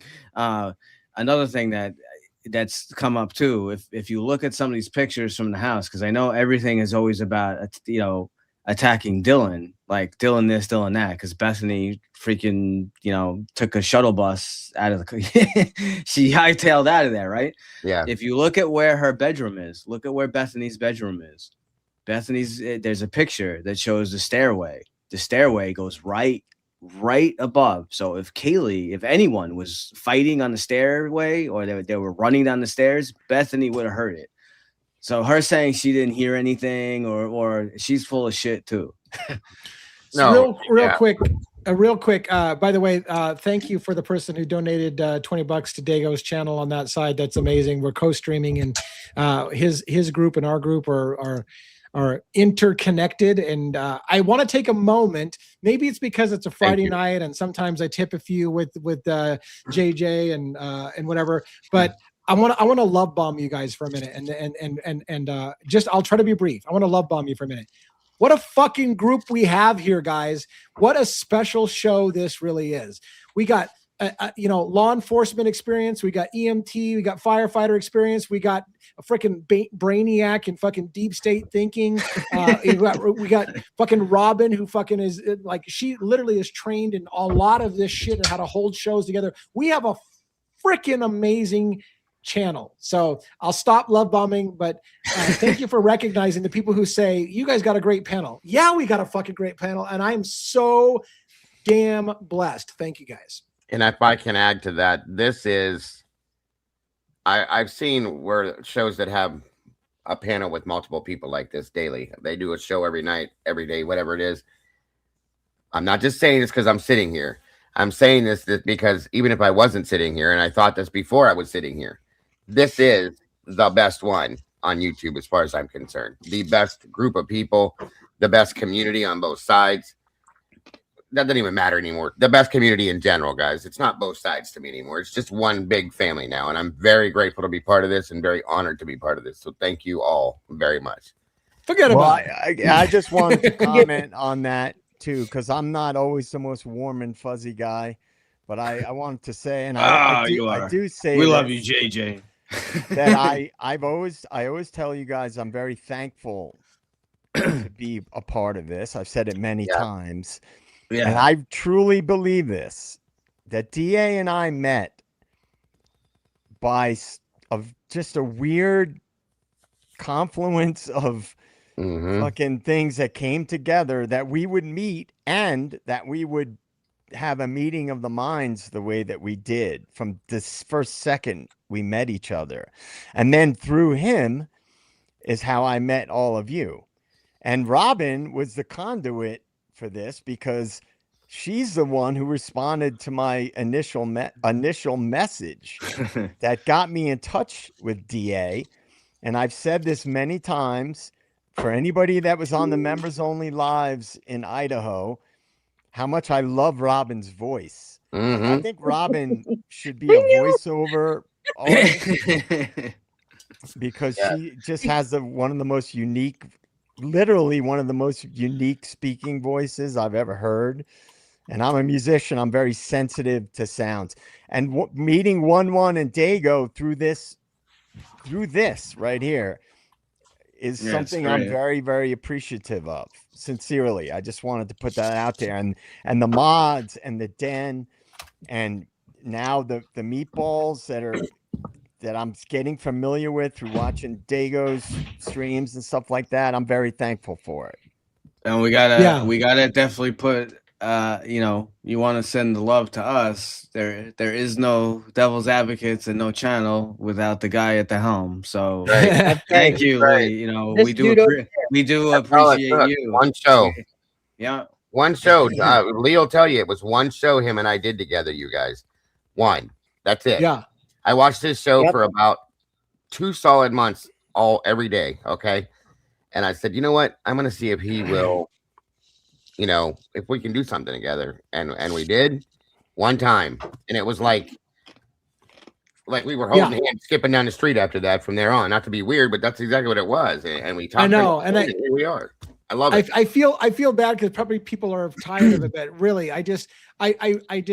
I love you guys. This has been a great collaboration. I can see it in the chat. People love the minds that come together. We do have something special. So I just it's been great. You're right. And we had an instant connection. All of us, I think all of us, the first time we really sat down with one of each other, we had instant connections. And so anyways, enough of that. We're spending a lot of time love bombing, but it is a great thing. And I appreciate it. Real quick, if I can, happy Dago-versary, Molly. I love you, dear. 4 years, 48 months, 212 weeks, and 1,484 days. Love my videographer, guys. Molly's amazing. She does so much and has done so much. And she's been with me every moment of that time. So God love you, Molly. You know I love you to death, and thank you for everything you do. God bless. Oh, wow. By the way, here's a question. DA question. How come Ethan Chapin's autopsy says he had 260 milliliters of Adderall? Isn't that an overdose? It is. How could he sleep with that much in his system? I didn't know this, so this is a fact that we just found that out today, just today. Wow, interesting. It is, isn't it? Very much so. Yeah. Now, here's the question, Lee. Did he do that himself, or was he forced? Yeah, right, right. Makes you want and again, I here we are again. I follow 5 or 6 different cases, and all we talk about is Idaho 4. It's the fucking case that won't die.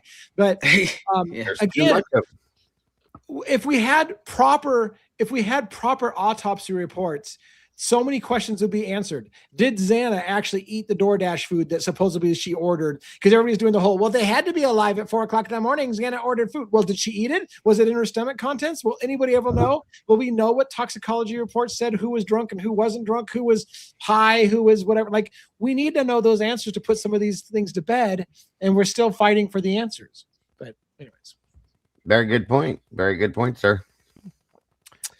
That's why we can't get away from this damn case, because every time we talk about thinking about it, guess what? Guys, there's a new dump of files. There's a new picture dump. There's this, there's that. They won't let us get away from it. So it is what it is. Yeah. And it's like the whole drug angle in this case was downplayed a lot by the mainstream media. Yes, it was. Yeah. And by everybody, law enforcement and everybody surrounding it. Now we kind of I think we can all say we collectively understand why that is, because you wouldn't want that to be floating around. It's not going to be good for business for the university. And I've said this many times, like I've lived in party houses in my life, several of them, and every single one of them had drugs affiliated, like they were somewhere in the orbit of that house. You know, so Witchy made a really good point here. The higher the amphetamine level, thank you, Witchy, by the way, but the higher the amphetamine, see, I don't know this about like that kind of stuff. The amphetamine number, the lower the blood level. Please, we must get this right. I'm begging you all to know. Yeah, so she said, where'd the rest of it go though? That's the rest of the thing I was trying to find. Where'd your statement go, Witchy?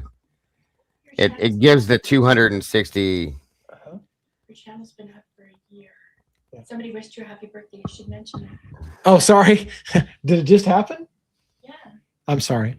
I'll mention it.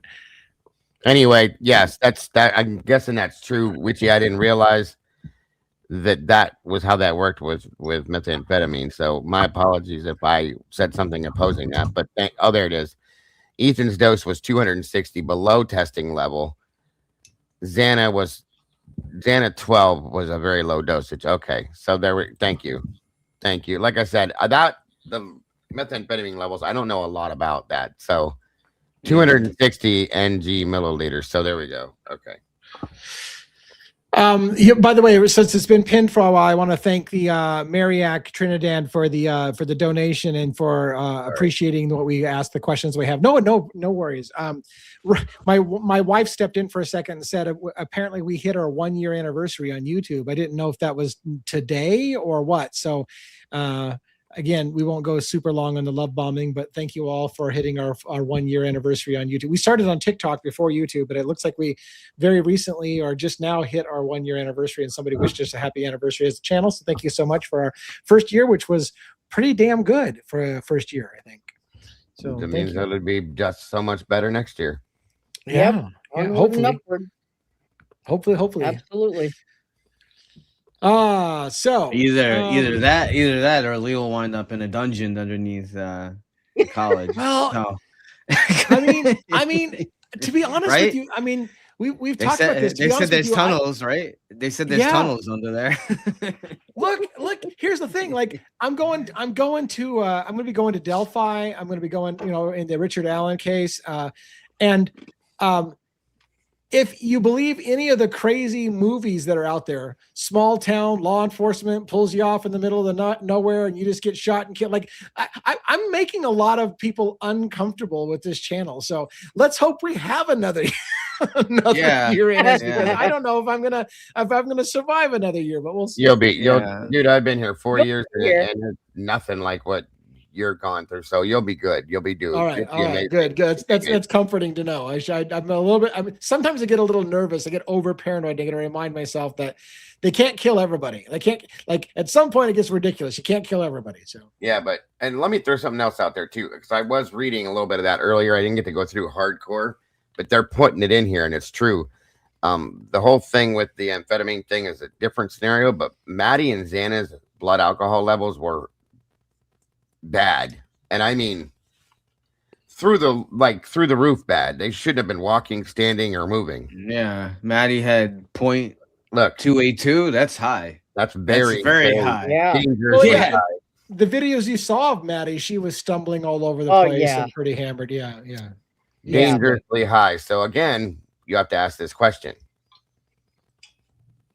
Yeah. Was it like that on purpose, or did she do that? That's what or you know what I meant backwards from what I said. But yeah. Yeah. That's why. And that's why I want to know why their clothes were wet. Were they forced to drink alcohol? Yeah. That's a good point, Robin. That's a very good point.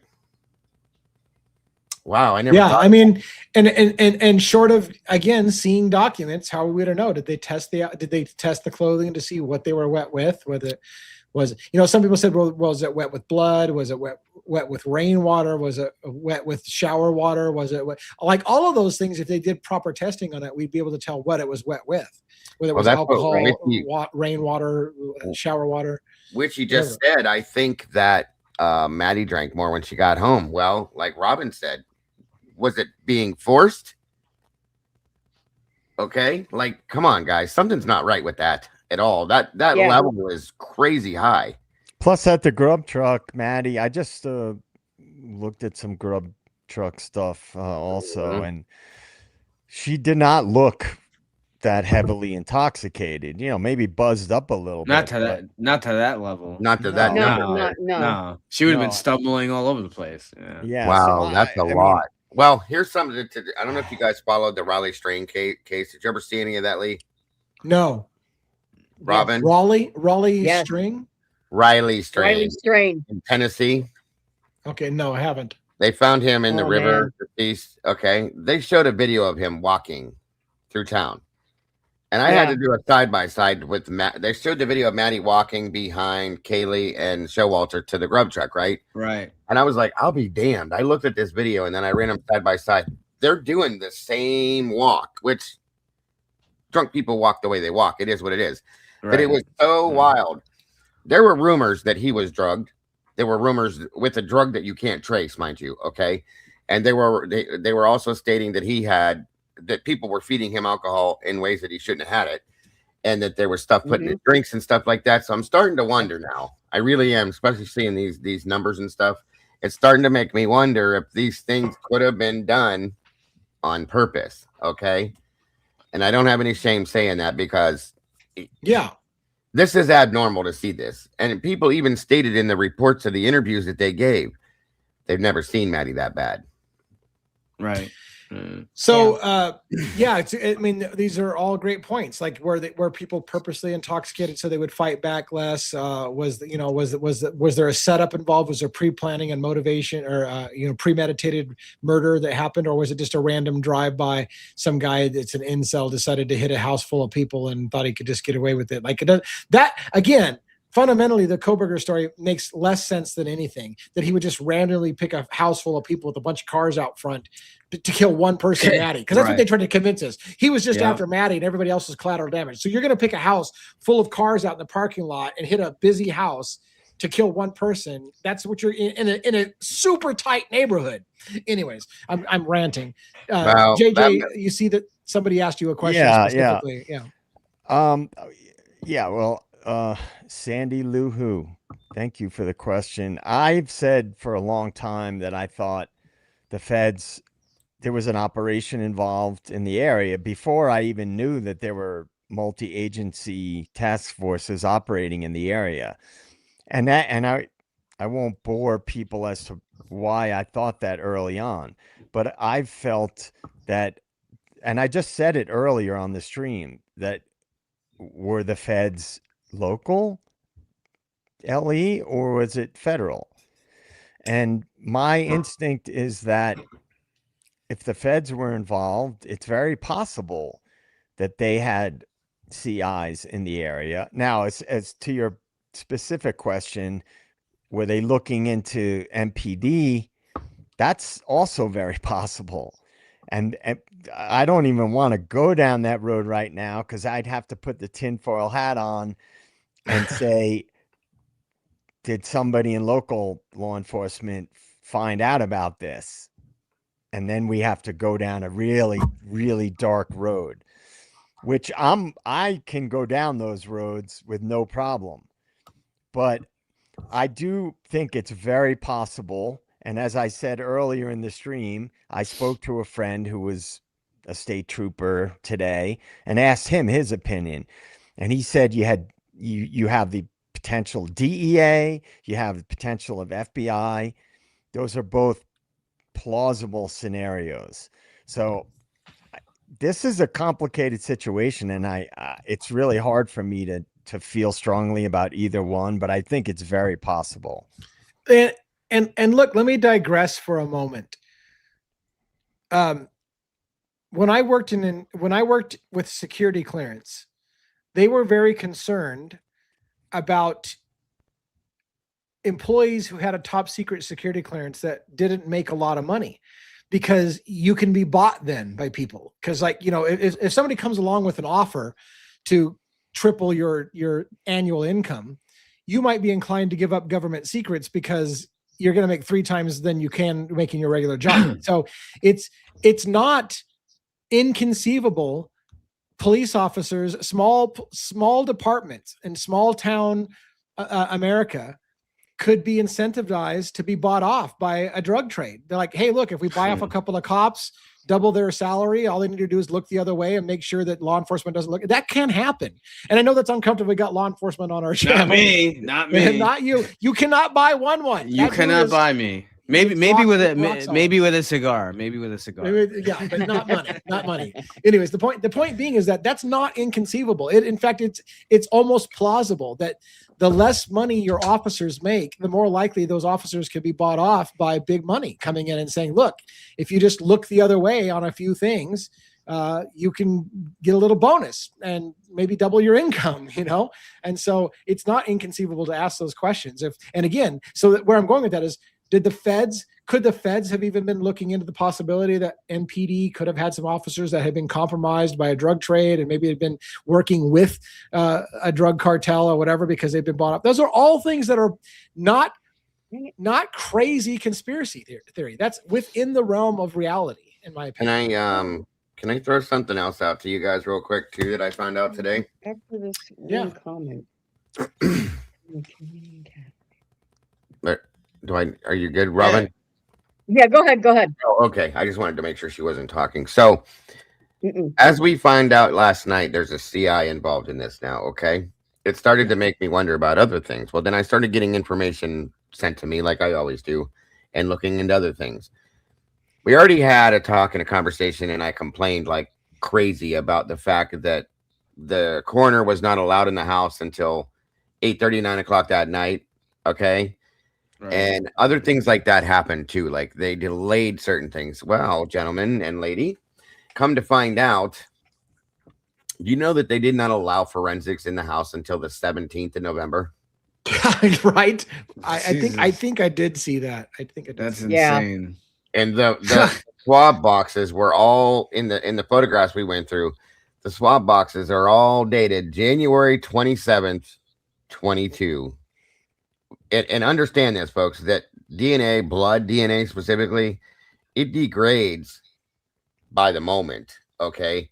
So they waited all this time to do this. The degradation of it couldn't have been anywhere near as good as it should have been. Okay. When it was fresh. Now here's the problem. Are they doing this on purpose to delay certain things, to change certain things, to keep certain things from being exposed? Yeah, definitely. Absolutely, man. Definitely. I think we all can agree on some level there was a cover up in this case. Oh yeah. I mean, I think that's I don't even think twice about that. And so the question is, why? Specifically, why was there a cover up?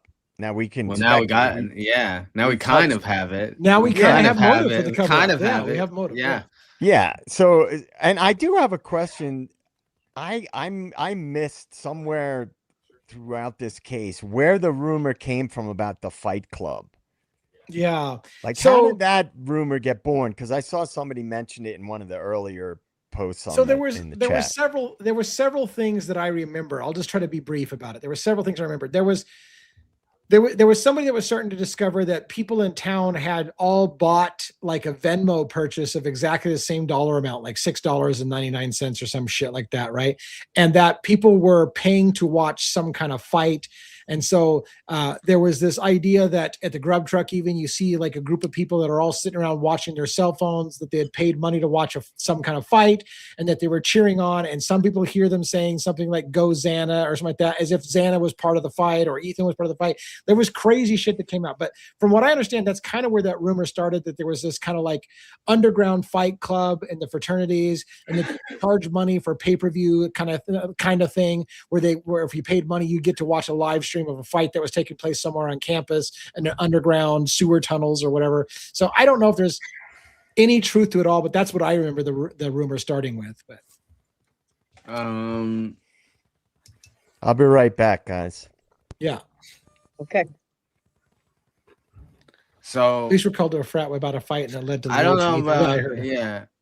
I don't know about the police being called, but we do have confirmation that there was some kind of argument or whatever scuffle between Loach and Ethan at the fraternity. There's a first-hand witness that came forward, a female who was at the party. So yeah. I mean, there's a lot of talk about some kind of fight or disagreement or major heated thing that happened between Loach and Ethan. But I haven't dug too much into it. Like that's the thing with this case. You have to really kind of pick what threads you want to pull. I've never seen a case with so many alternative suspects as this one. So it also leads to the question, though, with a case with so many alternative suspects, how did law enforcement rule everybody out so quickly?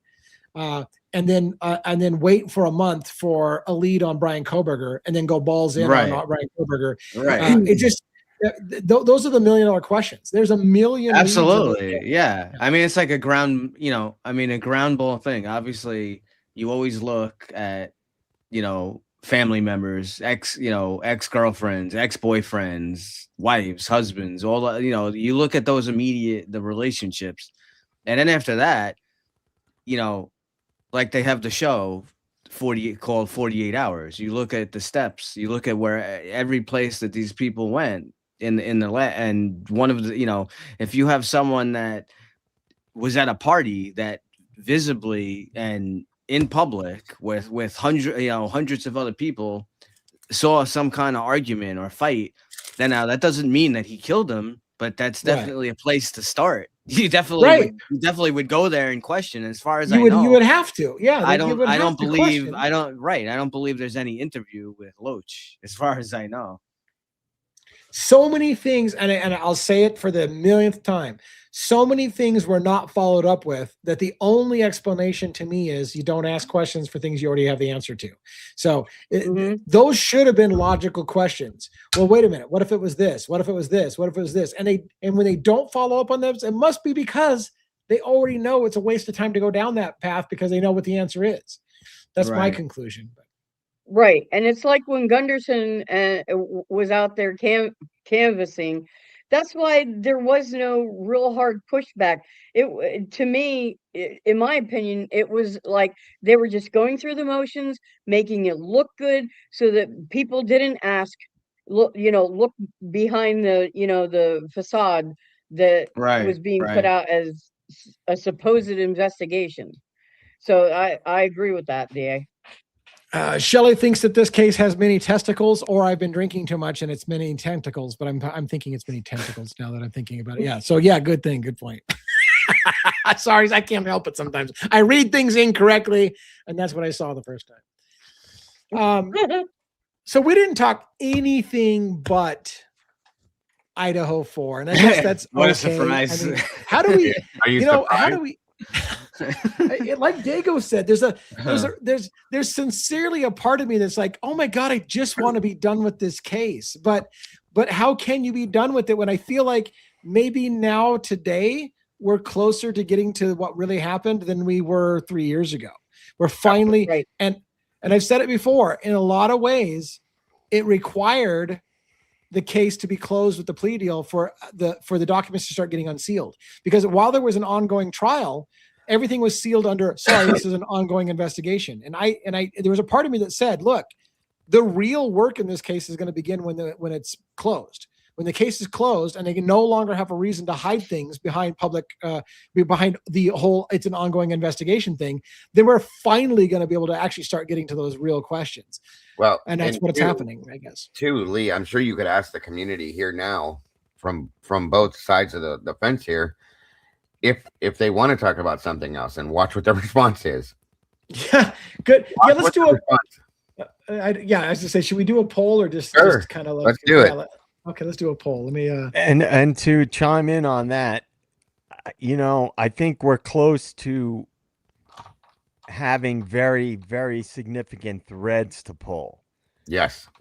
That's what I think. Yeah. And JJ, I think maybe like with some of this info that we're getting closer to, maybe we will get lucky and a whistleblower, as you said. I think a real whistleblower that we can prove, we can prove the stuff that they say, that they say. I think we'll have a big deal. What do you want the poll to be there, poll master? I'm thinking, and I'm looking for your input. I'm thinking just a simple question. Are you tired of talking about Idaho 4, yes or no? Okay. That sounds good to me. Works for me. Let me see here. And the whole whistleblower thing is something that I felt really strongly about for a while, because in an area like that, with the university being so dominant in that area, right, I think people would be. You ready? Yeah. So let's go ahead. On the count of 3, we'll throw it out to both of our chats. Are you tired? And before we hit the button, this just means, would you rather us talk about some other shit other than Idaho 4? So saying you're tired of it, yeah, you may be tired of it like we are. Like we're tired of this. But are you done talking about it and you want us to move on to something else or not? So are you tired of talking about Idaho 4? Are you ready to go? Yep. 1, 2, 3, fire. Yeah, because truly, he's right, folks. I fucking hate this case. Absolutely do. But I'm not going to stop talking about it. I can't. Or at least not right now, unless you tell me to. We got 50 votes over here so far, 60 votes on our side. Mm-hmm. Holy shit. Well, just like the groundhog, guess what, folks? It's going to keep coming back. It's going to keep on coming back. Yeah. We're running about 95% are not tired of talking about it. Yeah, I'm at proof is in the pudding. I couldn't keep talking about it unless I was still like invested.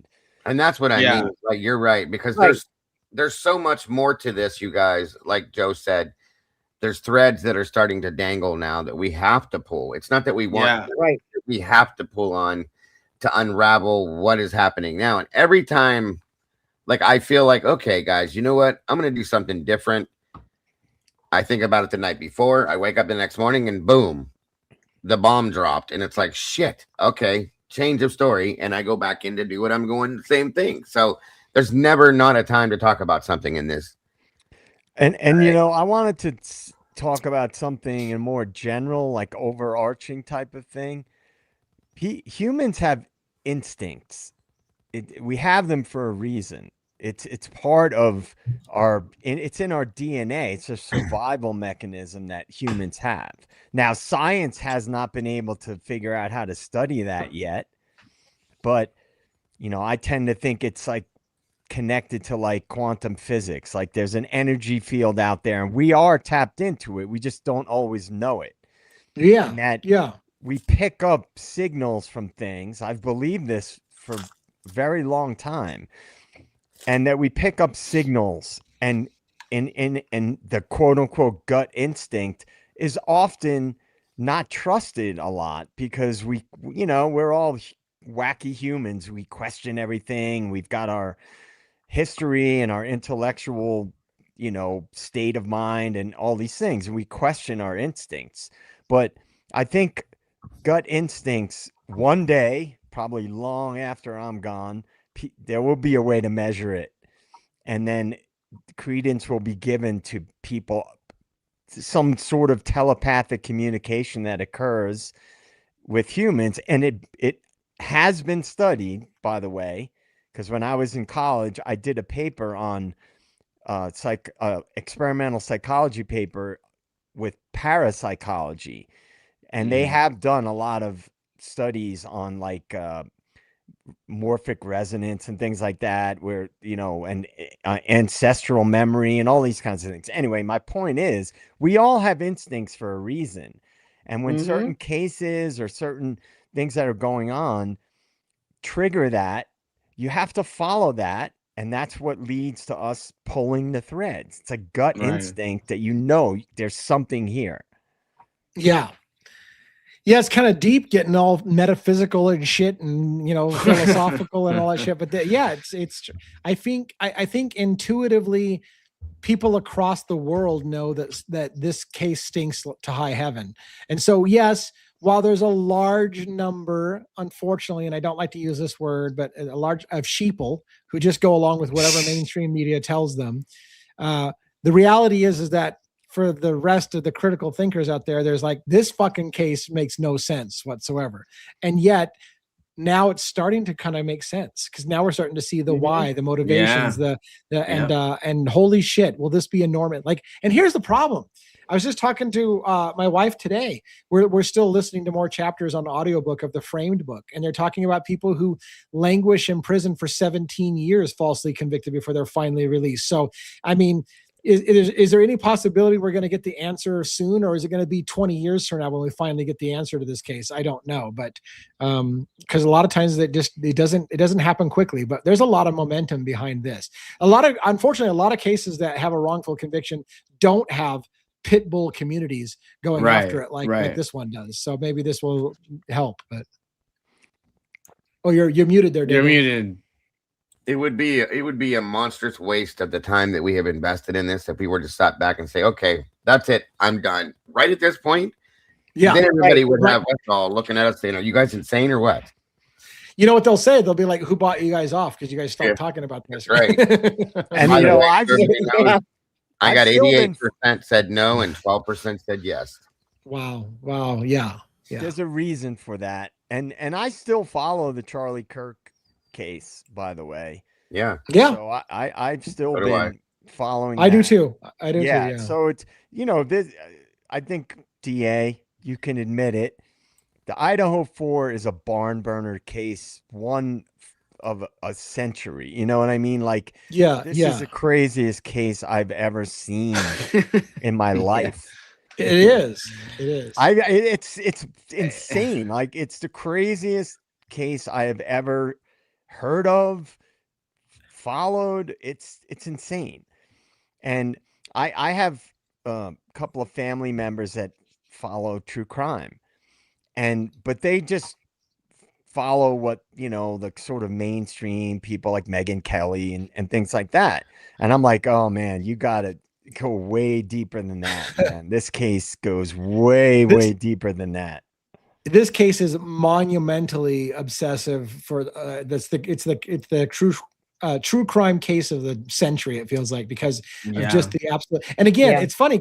It's not. They keep wanting to tell you it's as simple as what it said. It's just an incel who decided to kill 4 people, and yet it can't be, because everyone in the world's like, that's fucking bullshit. Like, okay, not everybody, because again, there's a lot of guilters out there. They're even starting to falter though. And then right. By the way, before I get to this comment, because I want to make a side tangent with this. I've had people tell me, DA, I've always felt BK was guilty, but one night I watched your show and your panel talking about this, and I'm like, oh my God, maybe I was wrong. So that right there is quintessential. The reason why it brings tears to my eyes to hear people say that we're making a difference, that there are people who are like, I thought that was an open and shut case, but I listened to you guys and I'm like, fuck, now I'm not so sure. So that's what we're doing. Too. Yep. Yeah. Guys, that crime scene. Yeah. There is no fucking way. DA gets mad if I say freaking. So no fucking way that fucking word, Joe. Carnage was inflicted on people by this guy with no history of violence. Yeah. in that short of time, and there was nothing but trace DNA on a knife sheath that looks Yeah. like it literally somebody just bought he- it at Walmart and drove it over there. And he doesn't This is even have a, and he Yeah. doesn't have a scratch, and he doesn't have a scratch on him. And No, I want to side tucked right tangent because sorry, go ahead, Robin. No, I was just saying it was just like tucked right in there, just nice as you please. How Yeah, convenient. it's funny because this is a guy that was squeamish. His sister said he was squeamish over the sight of a paper cut one time with blood. So that the guy who's squeamish over a paper cut is the guy that you think hacked up 4 people and got blood all over himself and all over the house. Real quick, I wanted to mention I've seen several chats tonight bringing up Tommy Jude. Yes. I want to say this. I didn't know Tommy Jude as a person. I watched a few of his stuff. I know that some of you on my panel have watched Tommy Jude a lot. I want to say that what I've been convinced of is that so much of our community loved Tommy Jude. Tommy was a good loss. It was a loss. You got we had a nice tribute on our show. Yeah, he was actually you were actually organizing with him. He was going to come on your show, and then he he was sick. supposed to come on the show. Yeah. So I just want to say for those who keep mentioning Tommy Jude, what a blessing to the family of Tommy Jude to realize that he is such an impact that people on other channels are still talking about him about, oh my God. Like somebody said tonight, your show is the closest I've seen to Tommy Jude's show as far as, and I'm like, this guy made an impact. So I just wanted to take a moment to remember Tommy Jude. He was saying for a long time that this was involved with drugs, and he spelled out he was positive. I mean, he did one of his last shows. I have it bookmarked. I it's like a 4-hour live, but it was like an hour where he went through everything that he believes happened. And is that the one that I was on the panel for? No. You weren't on the panel. Okay, then it was this on that one. But he very, very strongly said, again, these are threads, theories, it's not concrete info, but he knows I've said it 1,000 times that Jonah Chapin now being at the food truck is a huge deal.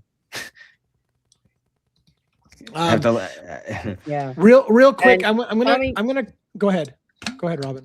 I was just gonna say Tommy's up there shaking shit loose. I firmly believe that is what is happening right now. I mean, people left and right are catching little bits and pieces that are coming together to show the whole, and I firmly believe that Tommy is helping that along. I firmly believe it. Yeah, Tommy. Just before, just so I don't confuse people, as I know we're not going to go into a whole big thing about him. Jonah Chapin was arrested 3 days later. He's a huge violence drug dealer. I think he has connections to the Aryan Nation as well. He's actually he's on a U.S. Marshal hold right now.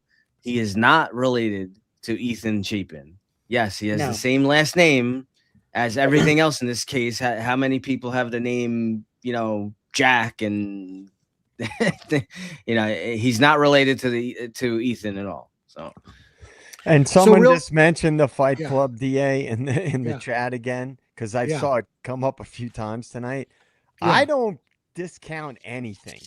Right. Like that's the thing. People have to understand that about me. I'll pull a thread and we all dig into it. But I understand fuckery, and so I don't discount anything. Some of the shit we've all learned in our lives and we found out that was going on, like nothing shocks me. No, the craziest shit that could come out. I mean, some of the shit our government's been doing for many decades, most people wouldn't be able to sleep at night if they knew. So nothing shocks me. I don't rule out anything that could have very well been going on there. And I want to kind of wrap up here, but I want to tell you guys some things. Somebody mentioned we're going long tonight. Come on, man. It's Friday night. Don't give me this 2 hours. Why are you always trying to get out of here? You don't like us? What?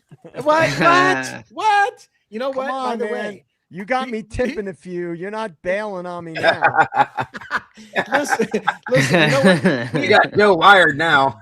I had some people asking us to return to the after dark party and try that again, where we go to Discord and we really let loose on our thoughts and stuff like that. So we might do something like that.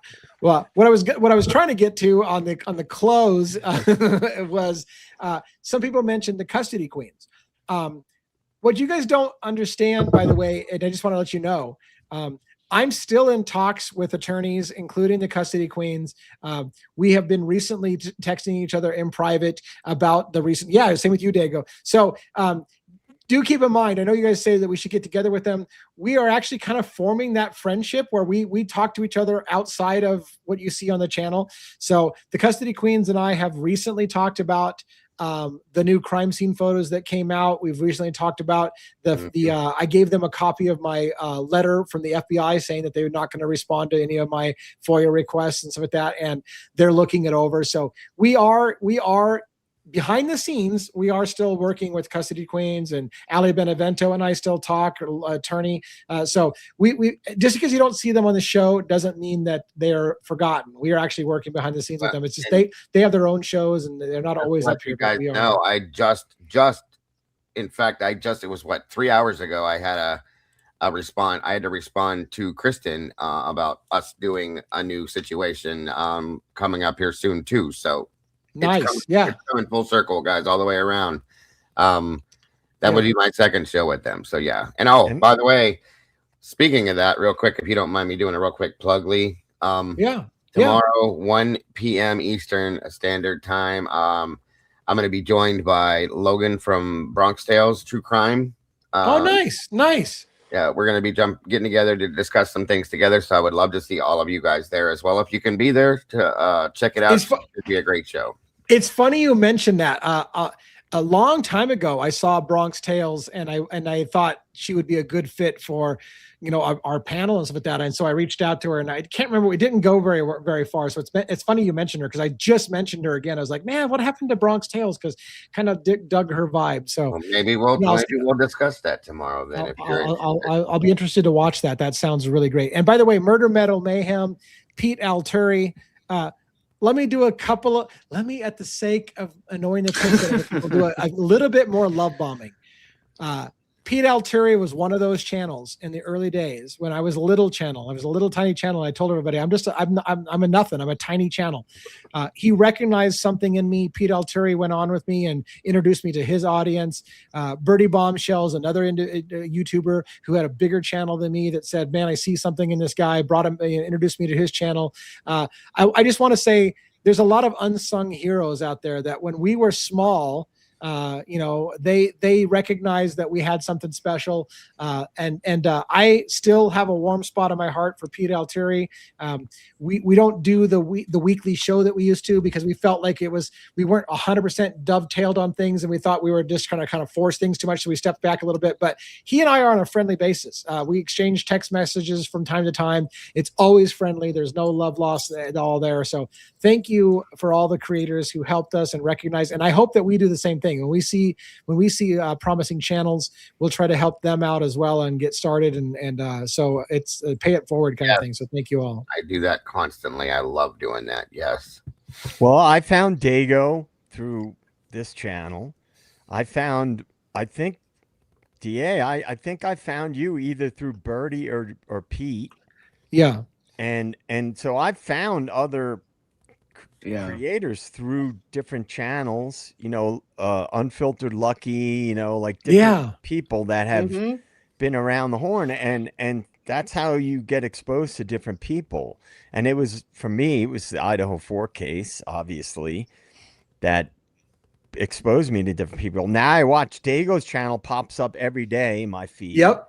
And when I'm at work, it always pops up. So you're getting promoted, Dago, and I listen to that. The Custody Queens pop up every day in my feed, so I listen to that. Pete still every day. Pete pops up in my feed. Murder Metal Mayhem, and I listen to that. Birdie pops up on my feed, so it's true. There is like a little interconnected community, and it's interesting. JJ, guess what? When you're done with work, I can guarantee you Dago will still be streaming. Oh, he's dude, I can't hang with his streams, man. I don't know. Your I don't know, Dago. marathon streams, dude. Yeah. I'm just like, holy fuck, this guy's brain is just like nonstop. I don't know Yeah. who's longer, you or Lana. Lana goes long too. Listen. When I tell you I have ADHD, I'm not fucking lying. I have ADHD. Okay, I can't go to sleep at night, so it's like I have to continue talking about things, and I can't do it on my show because my people will hate me if I keep doing that. So I have to go around to different places and do it. But no, Yeah. And real quick, AR Hayes. A lot of people have mentioned AR Hayes. AR Hayes frequently drops in on our shows and says hi. I've gone live with Pete Altieri and AR Hayes several times. So yes, shout out to AR Hayes as well. So, anyways, it's always great. We're treating. I love it when all of our channels treat each other with respect and don't view each other as competitors that we have to get into a dick swinging contest with and try to see who's got the bigger drone or a bigger pole. Anyways, but. I mean, it's good when we don't have. Oh my God. Yeah. But no, in all seriousness, with what you were saying a little bit ago, I have to say I agree with. I push. If I watch a lot of channels, okay, and I try to at least because I like to see who's doing what, and I have a lot of people that have come out of my own channel, a few of my moderators, and other people I've seen that just because of what I was doing, I was told they decided they wanted to try to start their own channels too. Not all of them, but some.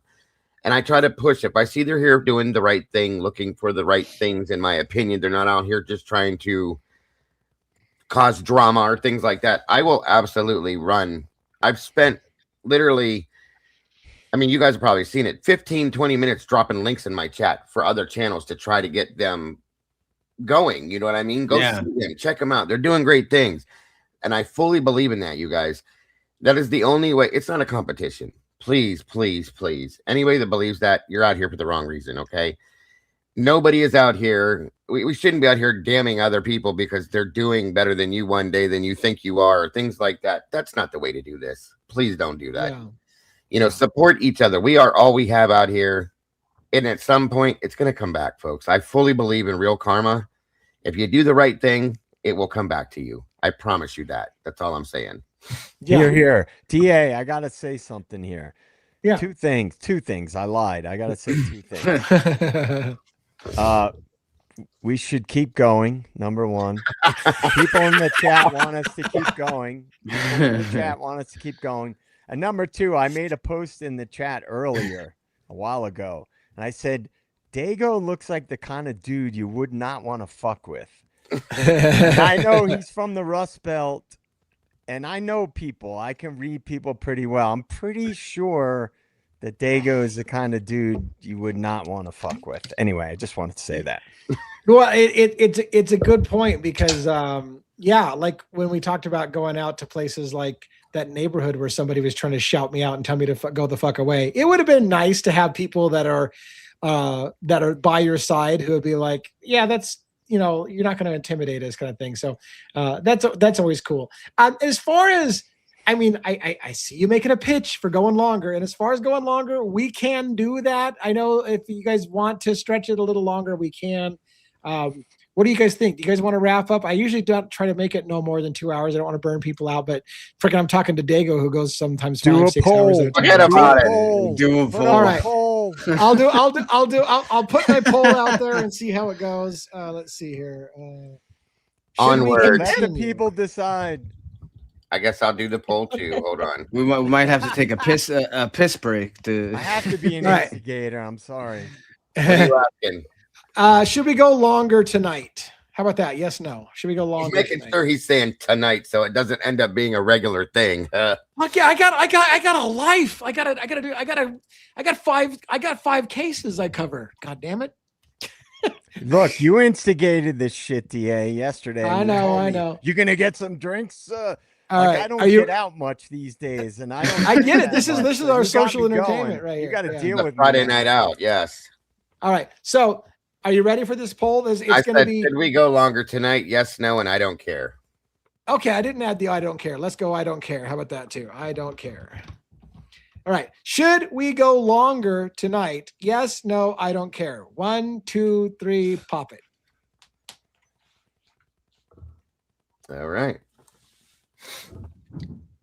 And to back to your question or your statement, Joe, I'm probably one of the nicest guys you'll ever meet in your life until I'm not.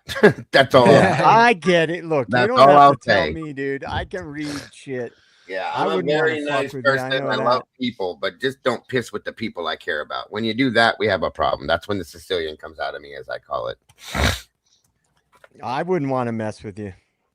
No, you'd never have a problem. Never get in a battle of wits with the Sicilian when death is on the line. Anyway. Yeah.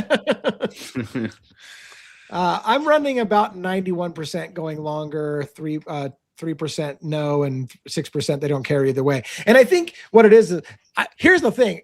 To a credit to us, I think a lot of people, if they say they want us to wrap up, is because they don't want to miss anything. So they get that fear of missing out part. They're like, well, Right. shit, wrap up because I don't want you guys to keep going for another hour and I missed something. So, but anyway, Well, so I got might as well 88. you should do a marathon on Sunday night. Some of us are getting like 20 inches of snow. So Yeah, right. right.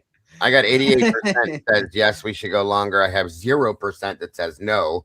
And wow. 12%, these are my people though, so they're used to me. That's probably why. That's fair. My side is used to me shutting the hell up after it used to be I would shut up after an hour. Then it was 2 hours, and then you came onto the show and fuck it. Now we're going 3 hours, It's 4 my hours. fault. It's my fault. It is. It's 100%. I got to Okay. reset my camera. It's overheating. So yeah, you're You frozen. that's why you're frozen. asked us to go longer, and now your camera's gonna overheat. we're going too hard tonight, so my camera overheated. I'll be right back. All right. If we're gonna go longer, how should we do it? Should we take questions from the audience and spitball some shit? Should we have somebody come up on screen with us and ask a question? Or just randomly maybe see if someone wants to come up. Make it fun. we're in bonus time. So if you guys got a question, again, keep in mind, we do have more cases we follow. We follow Delphi, Richard Allen's appeal. We do talk from time to time, obviously still about Luigi Mangione. We talk about Long Island serial killer Rex Heuermann and the related cases like Shannon Gilbert's disappearance. Mickey Stein's, which I still think that case is going to be monstrous, and many more. So Somebody wants us to do karaoke. you would have to do it. You got the voice. We don't have the voice. So. What's the topic on call? This is it. The topic is what you guys fire at us. Fire at us a question. I see a lot of people asking about the autopsy reports.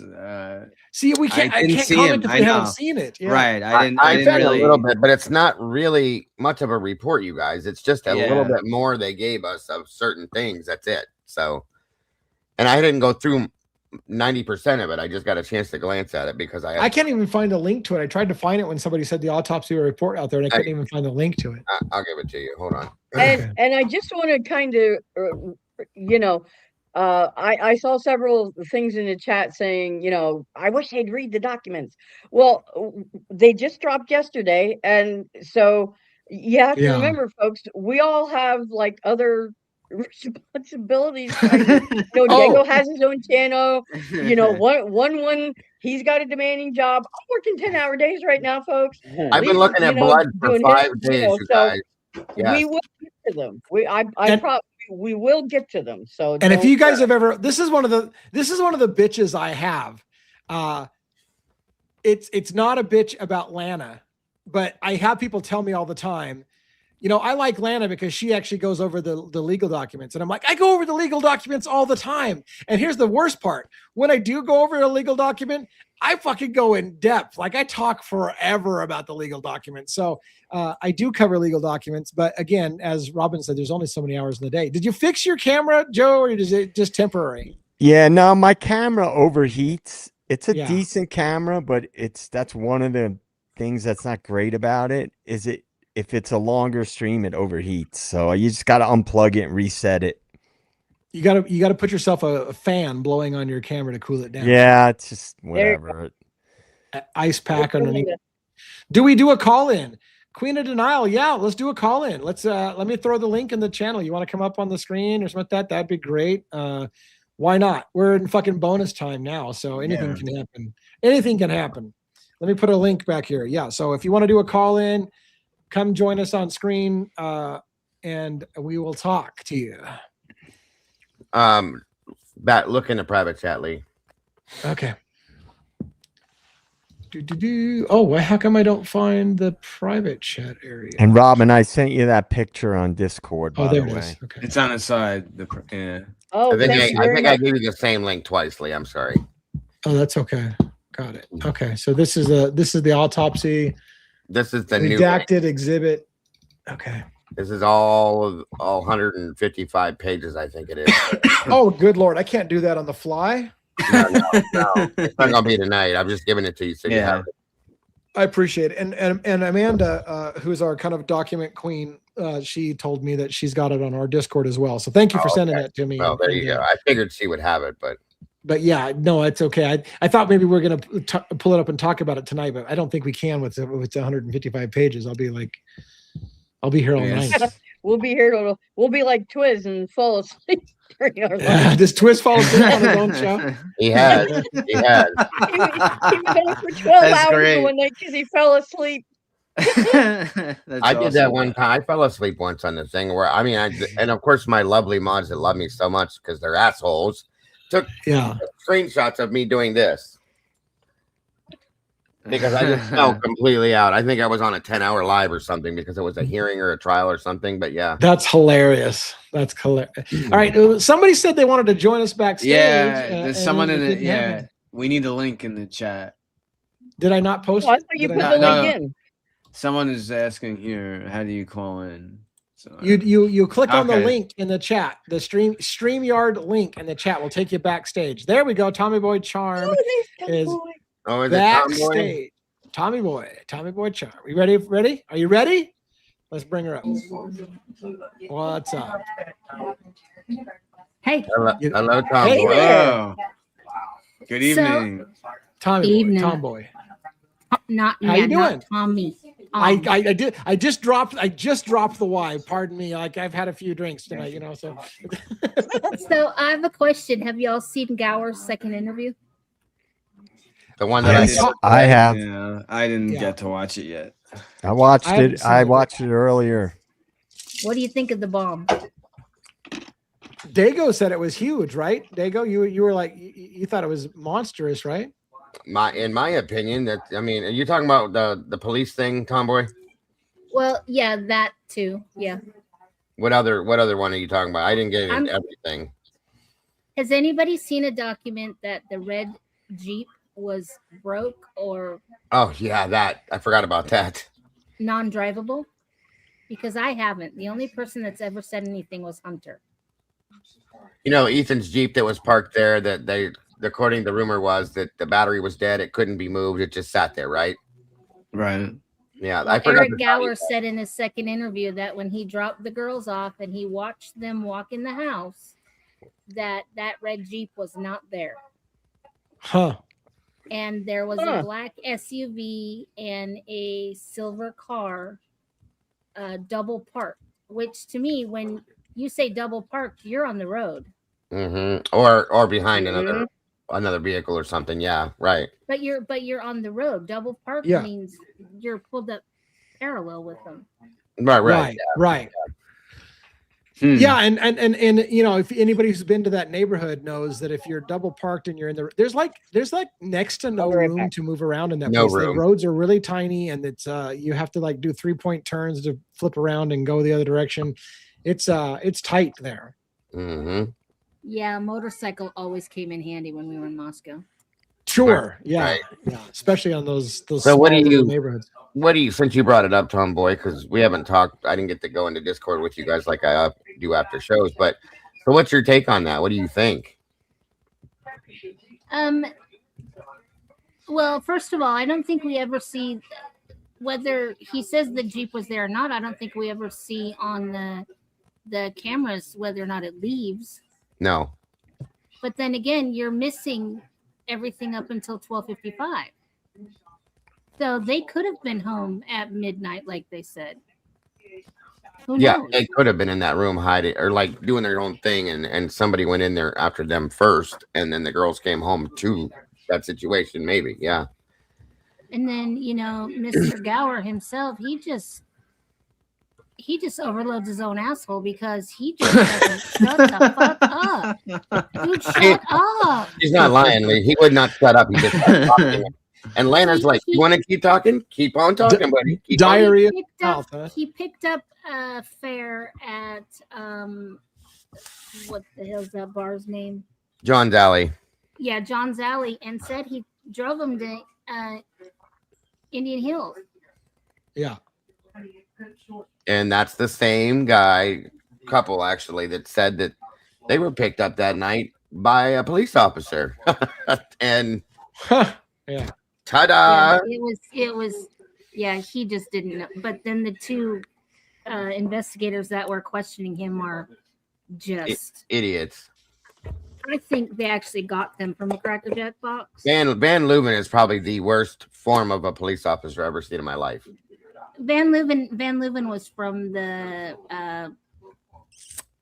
ISP. Brian Drake case. Yeah. Van Leuven's horrible. His questioning is ridiculous. Hi, Tomboy. I had a question for you. What did you think about when Lana, she locked into the one thing that Gower said when he was like, oh, he got booted and then freaked out or flipped out or whatever, and Lana was like, the cop, it was basically commenting on the fact that the cop didn't go, what do you mean he got booted? And because they knew what it meant. They knew the lingo. Mm-hmm. Yeah, I was listening to that. I listened to the whole thing, and I commented on this earlier. Gower he's very well spoken, right? And he's a rideshare driver, allegedly, right? He seems very composed and well spoken and unaffected. He talking about a quadruple homicide. What did you think about that? Yeah, I don't think he was. It's like it didn't affect him at all. It's like, okay. Do you think he could be? Yeah. I think what Joe's hitting at is, do you think he could be affiliated with an agency or an organization to infiltrate the campus? Yeah. Good, because that's what popped into my mind. You know, when I was listening, I'm like, this dude is like blasé about the whole thing. He's like, oh yeah, like calmly talking about everything. He's super well spoken, never stumbles on a word, never stumbles on anything. He's got an answer for everything. It's like, dude, you're talking about a quadruple homicide. You supposedly knew these people, and he was completely unaffected the way that he was speaking. That's what struck me the most about that interview. Yeah, and he said first off that, the FBI took his phone to download, and he said, well, all the information's on my phone, but I don't have a really good memory. But I'm telling you, this dude was spot on times and dates and everything. But he did call Dylan a dude. Yeah. Or hinted at least that, yeah. Yeah, well, I didn't know if it was a man or a woman or whatever he said. I forget the exact words. But he also said that he got the text, are you driving on Thursday? Oh, wow. So, I mean, there was just a lot.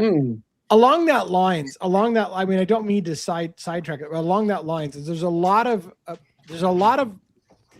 points in this case where it feels like a fact happened, but when it happened is wrong. Like, when did Bethany see the flash and the firework? It's like the what's being reported may be true, but the time of when it happened is incorrect.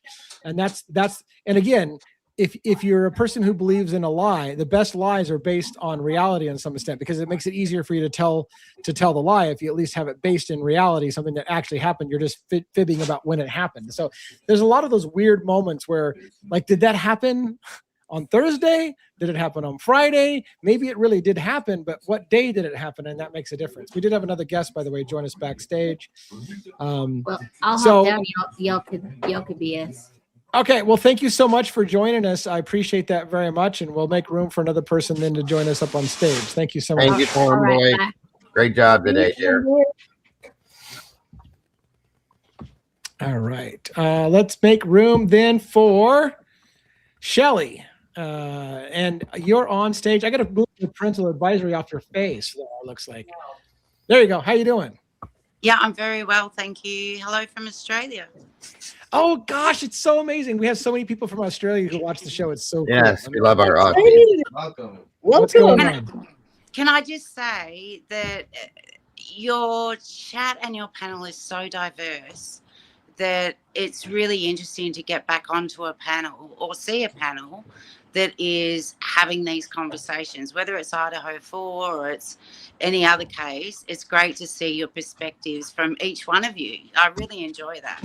Thank you. I appreciate that very much. And I think it's kind of funny because the panel just kind of evolved and we kept adding different things, and we've got a really good mix now. We've got a really good mix. And I love that people appreciate the panelist and the kind of, it's funny because some people think we're all an echo chamber and we all say the same shit, but I don't think so. I think we have different perspectives on things. Thank you. You do. And you absolutely do. And I think that's what makes it so unique, that you bounce off each other with all your different ideas. And I've been watching Dago for a long time, since the beginning of this, and back with Carly Rodney days, and Lana and Jules and all of them. But I have to say about these 4 beautiful young kids, and I will call them kids, is that I wanted him to be the one. I probably, like the families, I wanted him to be the one because we all wanted closure in this. Closure, yeah. I remember at the beginning that we were all so frustrated because it was taking so long, but it really, in reality, it was only like 6 or 7 weeks.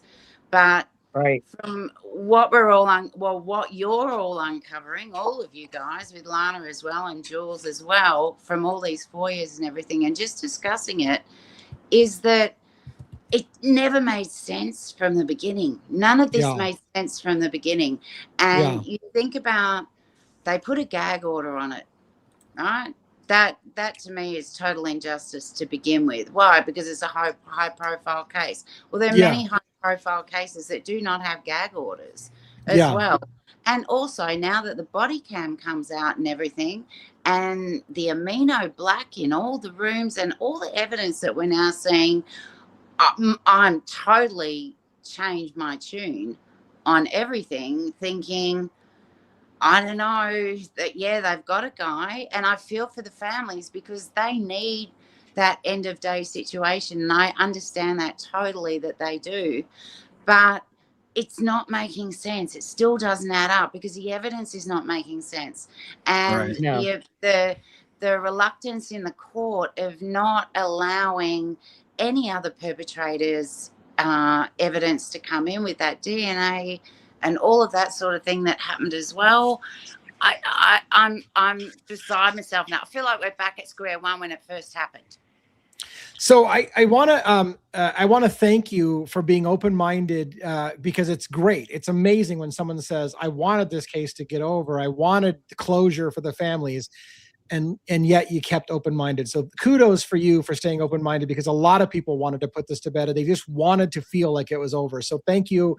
And anybody like you who keeps an open mind and says, it could have been easy for us all to take the easy answer, but the easy answer didn't make sense. And so you stayed with it. So I really appreciate that.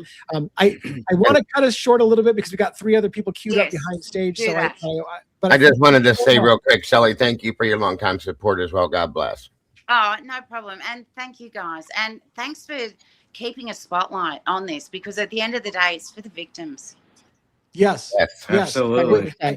Yes, correct. Thank you so much. I love your accent, Shelly. Thank you.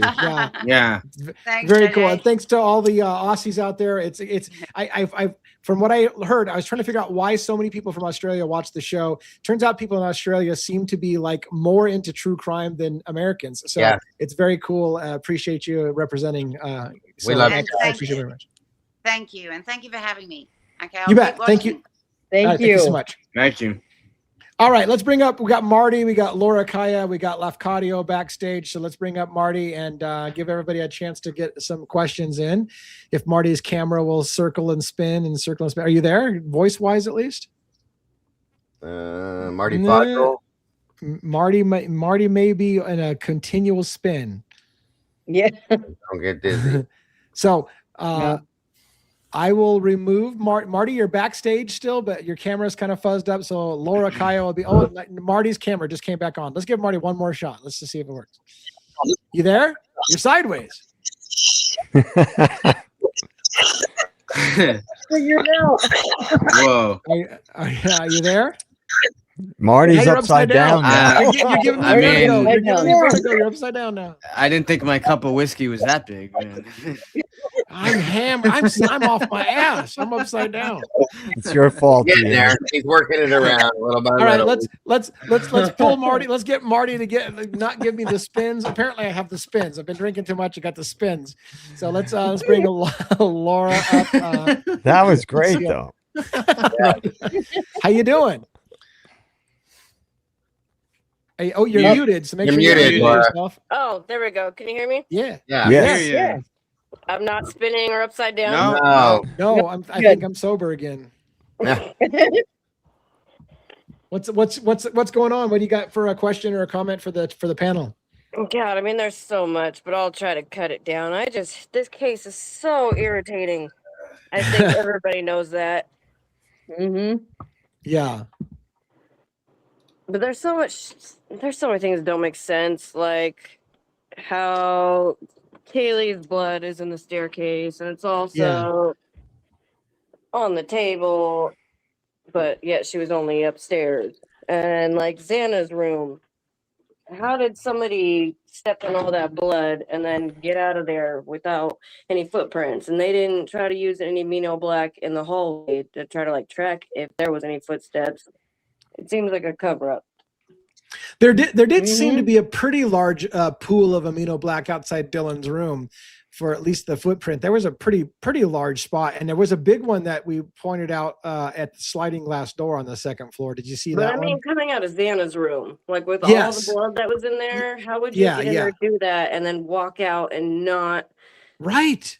So like, what, you have time to take your shoes off or something? Like, why Right. did they not put amino black in the hallway outside of Xana's room to see if there's any trace? Yeah. You know? Cross contamination between the two floors should tell us everything, and we seem to have a really lack of understanding what floor started on and where the cross contamination goes and how blood tracked from one scene to the. Because if it was one person, they've got to track blood from one scene to the other. Right. They have to. Right. And you made a good point, because all of only Kaylee's blood is found on the beer pong table. Right. That's it. Only hers.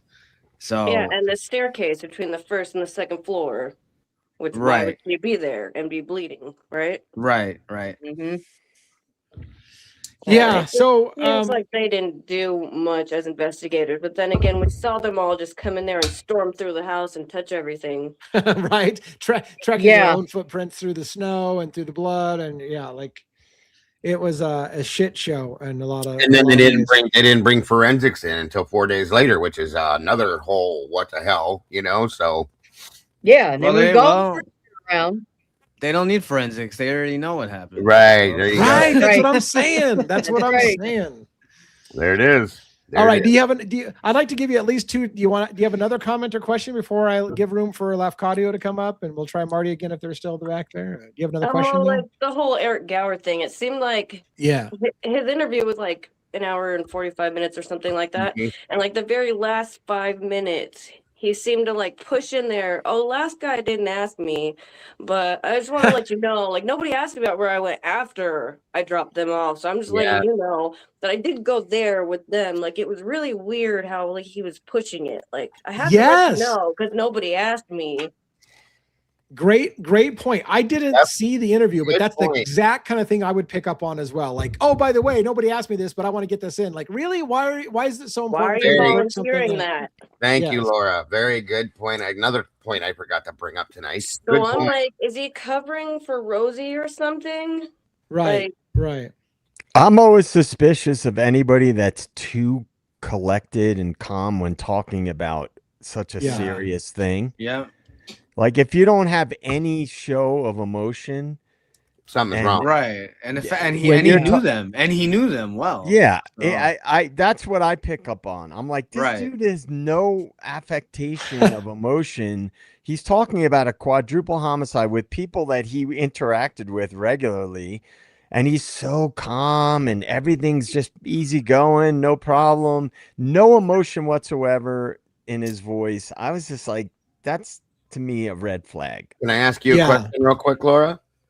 Sure. Do you think Eric Gower is related to law enforcement, or do you think he was just trying to talk like a tough guy? I don't. It doesn't make sense why he would try to pretend like I'm a cop if he's not. But if he's a CI, why would he pretend like he's a cop? So part of me, but he did mention like there was one of those law enforcement cars outside of the house that he was trying to maneuver around. I feel like maybe he's trying to like cover up. I still think Rosie's involved somehow. Like he Okay. seemed to be around there the whole time, and I can't get my mind off of Rosie. It drives me I got nuts. you. Honest answer. Yeah. Thank you. Yeah. I just want to add as we thank you, Laura, for coming on. And Yeah, I'm no going to let another problem. person come up, but I just want to say this fucking case. There's just too many fucking people that we can't rule out. We don't Yeah. understand their involvement. It doesn't make sense. This case is just it won't freaking die, and yet we're It the hurts my assholes because head. we want to try to understand. Yeah. So thank you for And coming that- up. yeah. We'll give, And that you, could be why Rosie was there. You know, Yeah. I believe he was there between 3:45. Yeah. The murders could have happened. Everything happened. What and the college rules the whole area there. So Rosie could have been reached out. He's working undercover, and they have a mess with a CI getting killed now. So they need to cover it up. I think he's a part of it, but thank you for having Yeah. me. Jay, Yeah, and thank everybody you. else. Yeah, thank you for coming up, and it was good to see you and meet you. And let's get another person on screen then, real quick. Lafcadio. So hopefully you're still there. I know you've been waiting patiently for a really long time. Are you there? Yeah, can you hear me? We Yeah. hear you. Oh, good. Hello. Hi. Hi. So, I wanted to say I'm really appreciative of everything that you guys do. I think it's amazing. I sometimes get very annoyed with some of the stuff that you say, like 100%. I'm like, oh, please stop saying 100%. I'm glad you're Um, on. No, yeah. yeah. Appreciate Can the never honesty. be. Yeah. Yeah, some of the things, and the F bombs and all this stuff. It's like, okay, I get it. It's an adult show, but all right. Yeah. So Yeah. that gets old. But I appreciate what you do, because I think this, if you guys weren't doing what you were doing, this case would fall by the wayside, and Koberger would just be, I don't know what, and Moscow would be, I don't know what. So I'm really happy that you're doing what you're doing. Sometimes I think that we can get kind of myopic with, like, the Gower thing. Was he a cop? Was he not a cop? Does it really matter? I honestly don't think he was. I think his wife was, but involved with the police department. But is that really what we should be focused on, or maybe we should focus on the bigger? Well, yeah, Oh, go ahead. yeah. Well, I was gonna say, knowing now that there's pretty much confirmation that one of the kids was definitely a CI. I mean, I could tell you from my experience, and the other people. I mean, JJ knows, the other people know on the panel too. CI is going to have a contact person, Yeah. right? So they're going to have a contact, and the contact. So yeah, I'm not saying this is 100%. We talked about this a little bit before. It would be an easy way of, if you think about it, of Kaylee or whoever else, if Gower was working, if he was some kind of officer or some kind of agent to that magnitude, where he's the handler, where these kids who are at whatever fraternity, sorority, they give their info to him, and that would be a perfect cover. He picks them up from the club or here or there. They could, they have a reason to call him, text him. They could easily pass him a note. He picks them up. It would be very easy to, he would fit the profile of a perfect handler. That doesn't mean I'm not saying 100% that's what happened, but Yeah. Yeah, and I think along that lines, I mean, all all details we can get at this point, I think, are pertinent because again, if Gower is a cop or if Gower was a contact with the CIA, why do I keep saying CIA? It's the weirdest shit. Okay. I've got some kind of freaking Freudian slip. JJ is freaking in my head, living rent free. The point being is that every little detail is worth paying attention to, because what the thing I always say over and over again is what I can guarantee you is it didn't happen the way they said it happened. So now in order to figure out what did happen, we need to have all those details that we can to try to sort out what happened that night. And I think for me, if Gower was a cop or not is something that has to be factored into the equation, because it makes a difference.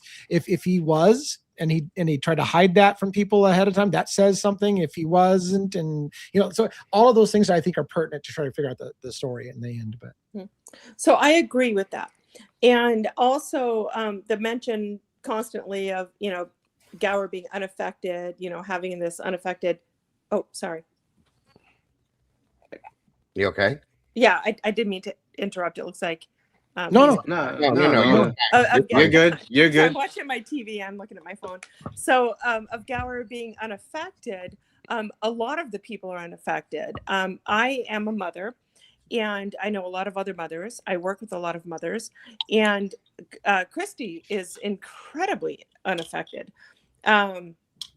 It's agreed. Yeah. So and Chapin mom, incredibly unaffected. I work with mothers who have had their kids just elope at the age of 18, and they're horrified and depressed and confused and everything. So everything that Christy's doing is very angry. It's very angry, and it's very it's disproportionate. I don't understand. Vengeance more than what's the sorry, you like guys. Your heart being ripped out of your soul. Yes. Yeah. And it's tough. It's tough because we all say it over and over again. Everybody grieves differently. What stage Christie's in versus what stage Steve Gonzalez in. That's I've always been a little sympathetic to trying to be like, let those families work it out the way that they need to work it out. But it's hard when they're constantly attacking YouTubers and saying that we're all pieces of shit for trying to understand what happened. But Lee, that's not just grieving. And we're talking about brutal murders. Yeah. I would be screaming. I would be holding my head in my face. I would just be beside myself. And I have worked with so many families who are that way, who just cannot comprehend. I've never seen that in Christy. And I'm not saying that she doesn't have it, but I've never seen it. I've never seen it in her kids. They all get together as this collective corporate unity. And I say corporate because they seem like a corporate unity. So I just wanted to bring that up. And also, wasn't sure if you had been tracking the WSU hazing over the past 3 or 4 years, and other deaths at WSU, that they have a fraternity sorority problem as well that they've been able to keep under wraps. And also, if the whole thing is a psyop or an operation of some kind, we probably have to take a different approach to finding out the answers to this, because this is a big thing. So my question is, why is it national news? Why does even Trump pay attention? Trump doesn't pay attention to jack shit, partner. Right. Why does he pay attention? No, he does not. How is this not being recognized as a political operation, and why? And if you look at the politics of Idaho, everybody's like, oh, I agree with Bertie that, Idaho is I forget what he says, portal to hell. But if you look at Idaho politics, we are 100%. I just said it, the thing I hate you guys saying all the time, but we are 100% aligned with every MAGA 2025 operational directive at all. I mean, we were just like, we are a terrible state right now. we have good people in this state. We have extremely good people, kind people, good people. But the politics are just, ass kissing Trump and ass kissing Project 2025. And this happened, prior to that. So the final thing that I wanted to mention was that, yes, sometimes I just want to rip my hair out when I hear you guys going like, oh, that's Kaylee. Oh, that's this. Oh, that's this. Well, of course it would look like that if they had manipulated it for us to believe that. Yeah. There are ways to manipulate everything for us to believe the narrative. Of course. And I just think we really need to think outside the box. And that's all I wanted to say. And that's the best thing you can do. Yeah, thank you very much. I'm gonna let our panel talk about that a little bit after taking off stage, because we got another person backstage, Callan, queued up. So thank you for asking or for making those comments. Let's talk a little bit about what she said about the political nature of this. I tend to try to avoid the political aspect of anything, which is one of the reasons why we kind of stepped away from Charlie Kirk, because it was getting so political. But right. I mean, what do you guys think about the optics of this? Why would the president, that's a good point. Like, why would Trump even mention? At one point he said, I think Hitler needs to make that guy say what he did. Why did he comment on this case and not on half a dozen other cases? I think this would go along, JJ's touched on this. He'll go into depth, I know. Birdie's mentioned it too. The predictive, this could be, something about that predictive policing. They could be a program, that they're kind of interested in. The government, they're always testing new programs, new things going on. Deals with, you need a lot of funding. They're not gonna, if they need to do a test run, they're not gonna come out and tell the public, like people in here are talking about, it could be a deflection from Epstein. It could be launching Palantir. It could be launching off of labs. There's a lot of potential benefits for either distracting somebody from something else or to launch something or whatever. So, but I would say, what I was just gonna say that, but again, with the predictive, the AI stuff is like off the charts. Mm-hmm. It seems like every time with each passing week, each passing month, I think AI is going to take over our whole life very shortly. Yeah. And real quick, I want to say, I'm going to bring Callan up. Hopefully he's still there. I saw movement, but it hasn't moved for a while. So hopefully the camera's okay. He's there. You're good. He's moving. Okay. So real quick, I just wanted to say to the last person who was on, was it Lafcato that was on? I want to say I appreciate you that you say, hey, I could do without all your F-bombs and yet you're still here listening. So thank you for being open-minded. I realize I drop a lot of F-bombs. I even encourage JJ to quit saying, we're not going to pussyfoot shit. You're just going to say what it is. So thank you for bearing with us when we talk for your honesty. And that you can disagree. You can agree to disagree. Douchebag fuckery. All right, let's bring up Callan on stage. I just wanted to say something, though. Sure. I wanted to comment on that real quick, DA, what she said. I've been saying for a long time that high-impact events are usually watch what happens as a result of them, right? Yeah. So it's not just the event itself. Look at what follows it. And the predictive policing and domestic surveillance and the DNA, what I believe will end up being DNA databases for citizens. Because it's like, oh, we could have prevented this if we had more predictive policing and a DNA database for citizens. So I always look at the bigger picture and how these big high impact events impact that kind of stuff. So I agree with what Lafcadia was saying about agendas. That's, I think, the crux of what she was getting at is there's agendas at play. And I agree 100%. All right. Well, perfect. Callan, how you doing tonight? Doing well. Thank you, guys. And love the panel. This is one of my main channels that I follow as far as this Idaho case goes. And so I appreciate your guys' time. This is fantastic. And I got to give a shout out to Cat's Mojo in chat. Look, there's a lot of really cool people in this community and in the chat. And so Cat's Mojo, thanks for, kind of tipping the bear and making me call in. Nice. Perfect. I love it. I love it. I'm glad that you took the Yes. opportunity to come up. Do you have any comment or question you want to fire at the panel tonight, or?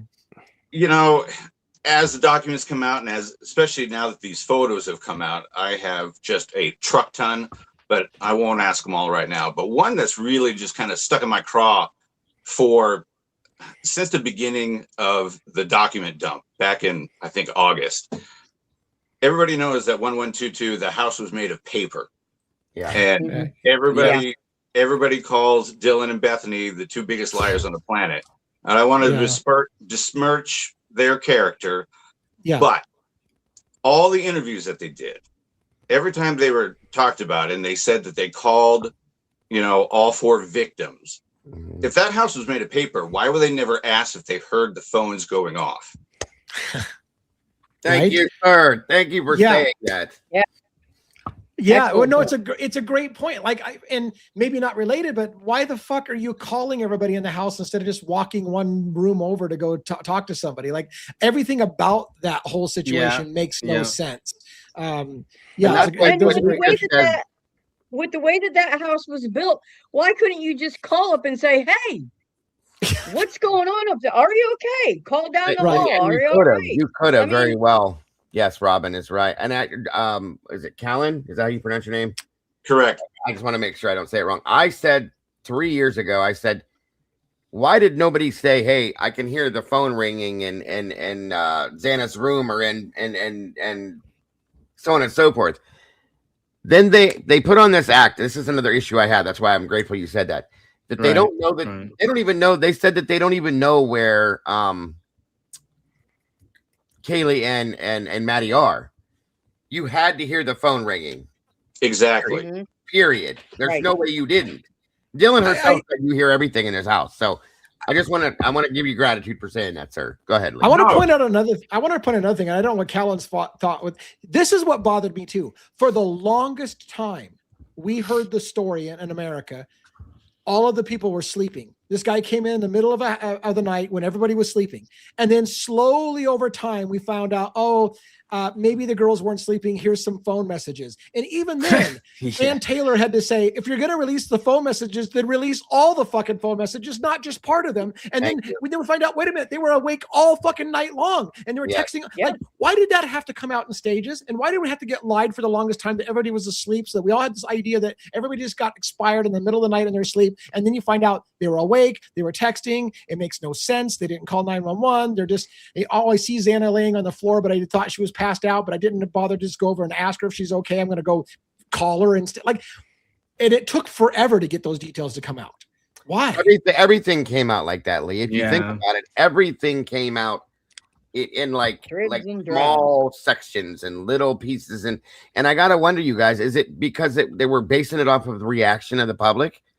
Would they release this and they go, okay, people aren't buying that. So. And then they release this and they're all right. They got that. That's what it seems like. They're not catching on yet. They're not catching on yet. Okay, you can keep going. You know what I mean? I got to wonder if that's what it is. Test marketing. What do you think, Callan? What are your thoughts about that whole progressive leaking of what the girls were up to that night? Not to sound like a parrot that everybody else has echoed, but they wanted to continue to manipulate the narrative of, hey, this is what we want the public to believe. This is what we're going to put out. And when this case first started, I thought it was commendable for Idaho State to, put a mute order on a gag order on all the documents. I thought, okay, that's smart. Let's not taint the jury pool. But now that, BK admitted the guilt, and now that all the documents and pictures are coming out, I think it was a complete and total 100% backhanded narrative that they were trying to spin, that, hey, this happened. We're not going to give you the reason why. We're not going to give you the culprits. We're not going to prove who actually did it, but we've got our guy and he's the one. I agree. And it bothers me so much too, that even to this day, we in the true crime community are often shamed for questioning Dylan and Bethany's actions and the 8-hour delay of the phone call. And yet it's proven they lied to us. Oh, they were all asleep. Yeah. Okay, maybe Like, oh, you know, like every step they get proven to have lied to us, and yet we're still the assholes for questioning the story. And a grand jury, according to Patterson, if you believe James Patterson talked to a grand juror, said, look, the grand jury thought those girls should be investigated, that their story didn't make sense, and they thought that maybe they should be arrested. So we're not the only ones in America, but yet somehow we're supposed to act like we're assholes for questioning the girl's story, and we're victim shaming. And it's just the narrative shaping this case makes me insane. Just so you know, Fizzy Sorry, said, Dago, go ahead. I just want to say real quick, Fizzy said exactly what I was trying to say, and it didn't come out right. They were trying to see exactly how much they had to let out. Okay, that's what I believe it would. That's what I was trying to say, you guys. But thank you, Fizzy, for putting it out there. Go ahead, buddy. I'm sorry about that. No, the last thing I was going to say is that, you know, the most frustrating thing with all the evidence and the documents and the pictures that have come out that we all have in our hands right now, you know, mainstream media has not picked up on one nugget of it that says, hey, wait a minute, maybe BK didn't get it. It is so quiet. They won't. I mean, all the mouthpieces that are screaming from the mountaintops about Brian's guilt, not one of them are saying, hey, wait a minute, there's a new piece of evidence that came out. They're not going to. They're not just going wait. to. It's gonna get They worse. won't. You're gonna see the Lifetime movie come out soon. That's gonna show Yeah, BK. It's gonna show BK as a crazy stalker. It's gonna show him like going to the house and watching them. It's going to show all the lies that aren't true. They're going to put in that movie. Period. I mean, maybe I don't know how Callan feels about this, but I don't, you know, when the footage came out that Jules obtained through the public records request of all the screaming happened between 2:30 and 3:30 in the morning, regardless of what you think it was, why didn't one single mainstream media source say new audio just came out that leads to questions? What do you think about this? Not a fucking one of them had the balls to talk about it or ask a question. Why? It drives me nuts. Because they've got their man. They've got the guy in jail, and, you know, RIP. I mean, no disrespect to the victims of the families, but they want to keep this under the rug, and they don't want to lift it back up to see if they did anything wrong. Right. It's terrifying how much we shape stories in the media. And this is what I say. One of the things I rail against on this channel is we try people in the court of public opinion and before they even step into the courtroom. And we've already decided and already told everybody how they should feel about the thing before the guy even goes. And yet we're supposed to believe we're a nation that believes in the presumption of innocence. You can't have it both ways. You can't believe in the presumption of innocence and then convince everybody in America that this guy's guilty before he ever steps into the courtroom. Exactly. It's crazy. Absolutely. Yep. Well, thanks for coming up and joining us on panel. I really appreciate it. And I'm glad that somebody like Cat's Mojo pushed your buttons to force you to come up on the panel. It was great. It was great having you up here. I appreciate it very much.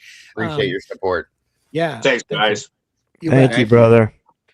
All right. So look, we're at 3 hours and I'm now calling. Somebody stick a fork in me. I think I'm done. 3 hours is good enough. You know, the alcohol starts to set in. Come on, 5 hours. 5 hours. No, we're not going 5 hours. We're done. In my usual fashion, I'm going to go around the horn. Dago, JJ, Robin, and then 1-1. So you guys want to close? Dago, you want to give some closing thoughts? Sure thing, guys. Thank you again for a great show. Thank you to the community, all of you guys out there for supporting us the way you guys do. We love every single one of you guys for the support. I want to say I enjoyed everybody coming up here tonight, asking the questions, making the statements. We appreciate, I can say that I appreciate your guys' honesty, whether it's good or bad. I appreciate that. That's the way I like to see and hear it. And again, thank you to the amazing, my partners here on panel, partners in crime, or true crime, I should say. Thank you guys very much for being who you are, as always. And I'm looking forward to the next time. Thank you guys. Have a great night.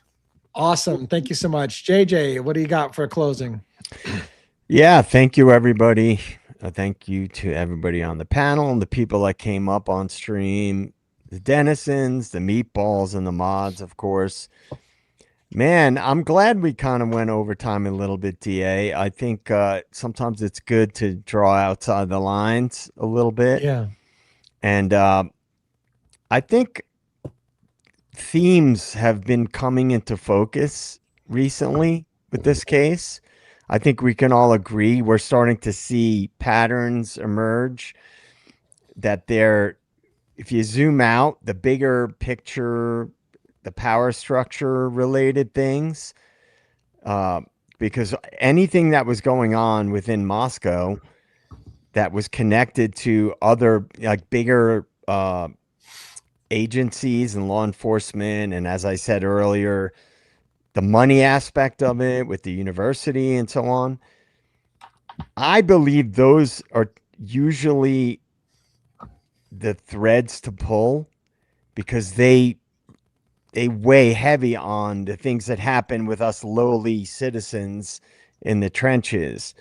And I think that I'm thankful to see a lot of people waking up to the way things are really done, you know, and I think that tonight and yesterday as well kind of renew my faith in people's ability to see things, you know, and I think that it brings me hope that people are going to start hopefully waking up and realizing, man, that a lot of the stuff we're told with cases and a lot of what the mainstream media says is largely horseshit, quite frankly. Colossal fuckery, as you might say it as well. Even though some people don't like that F-bomb, but as I always Robin, say, fuckery. Yeah, fuckery. It's a colossal level of fuckery. Robin, what do you got for closing? Oh, that's funny. Well, you know, this has been amazing tonight. I don't know. There was something in the air tonight. Maybe it's a storm coming. I don't know. But you know, just we have between both channels, people, we have 501 souls that are still here 3 freaking hours later watching us. Thank you to each and every one of you, and there were even more of you who were here. There was like 530. And so thank you. And you guys, like, you have been here. Like I'm like on the numbers like all the time. Thank you to each and every one of you. We could not do what we do without you. Please subscribe to the channel, like this video, comment on the video after it's over. Thank you to each and every one of our guests who came up on panel with us tonight. That was amazing. We don't bite, as you can see. And just, you know, I didn't love bomb earlier, so I'm going to do it now to my, everybody here on the panel, to our amazing mods, the minions, to the chat, to the meatballs and the sauce over on Dago's channel and the Blue Crew. Yeah. So thank you for being a friend. Nice. Well said. All right. One. How do I follow up after that voice? Right? You got to do the singing. Come You got to on. do the singing. do it. Sing us out. Thank you for being a friend. Oh. Nice. All right. Very good. Very good. What do you got? See, we should have done karaoke, guys. Yeah. Thank you, Meatballs, Denizens, the panel. Thanks to all the guests that came up. Great questions. As Robin said, we will not bite your head off. As you come up, you're respectful. Even if we disagree or we have a difference of opinion, we can have, a constructive, debate back and forth. That's what it's all about, getting to the truth, and keep fighting. We're definitely going to look at the document that came out with all the autopsy stuff. Yeah. I'm sure we'll be discussing it tomorrow. So, thanks to everyone. Thanks, like you said, JJ, Dago, Robin, obviously Bossman. Great show. And I look forward to seeing you guys tomorrow. All right. Well, thank you very much. And because I love bombed everybody so much earlier, I won't do it again right now, but you guys all have my appreciation. It was a great show. Looking forward to doing it again tomorrow night. Every night, 6 p.m. Pacific Standard Time is our regular thing. We do long form videos on 5 or 6 cases or whatever the hell entertains our fancy, but we can't get away from Idaho 4. Thank you all for watching. There are documents for us to review. We will be doing work and we'll get back at it tomorrow night. Thank you and have a great evening. Have a great night, everybody. Good night, everyone. Good night.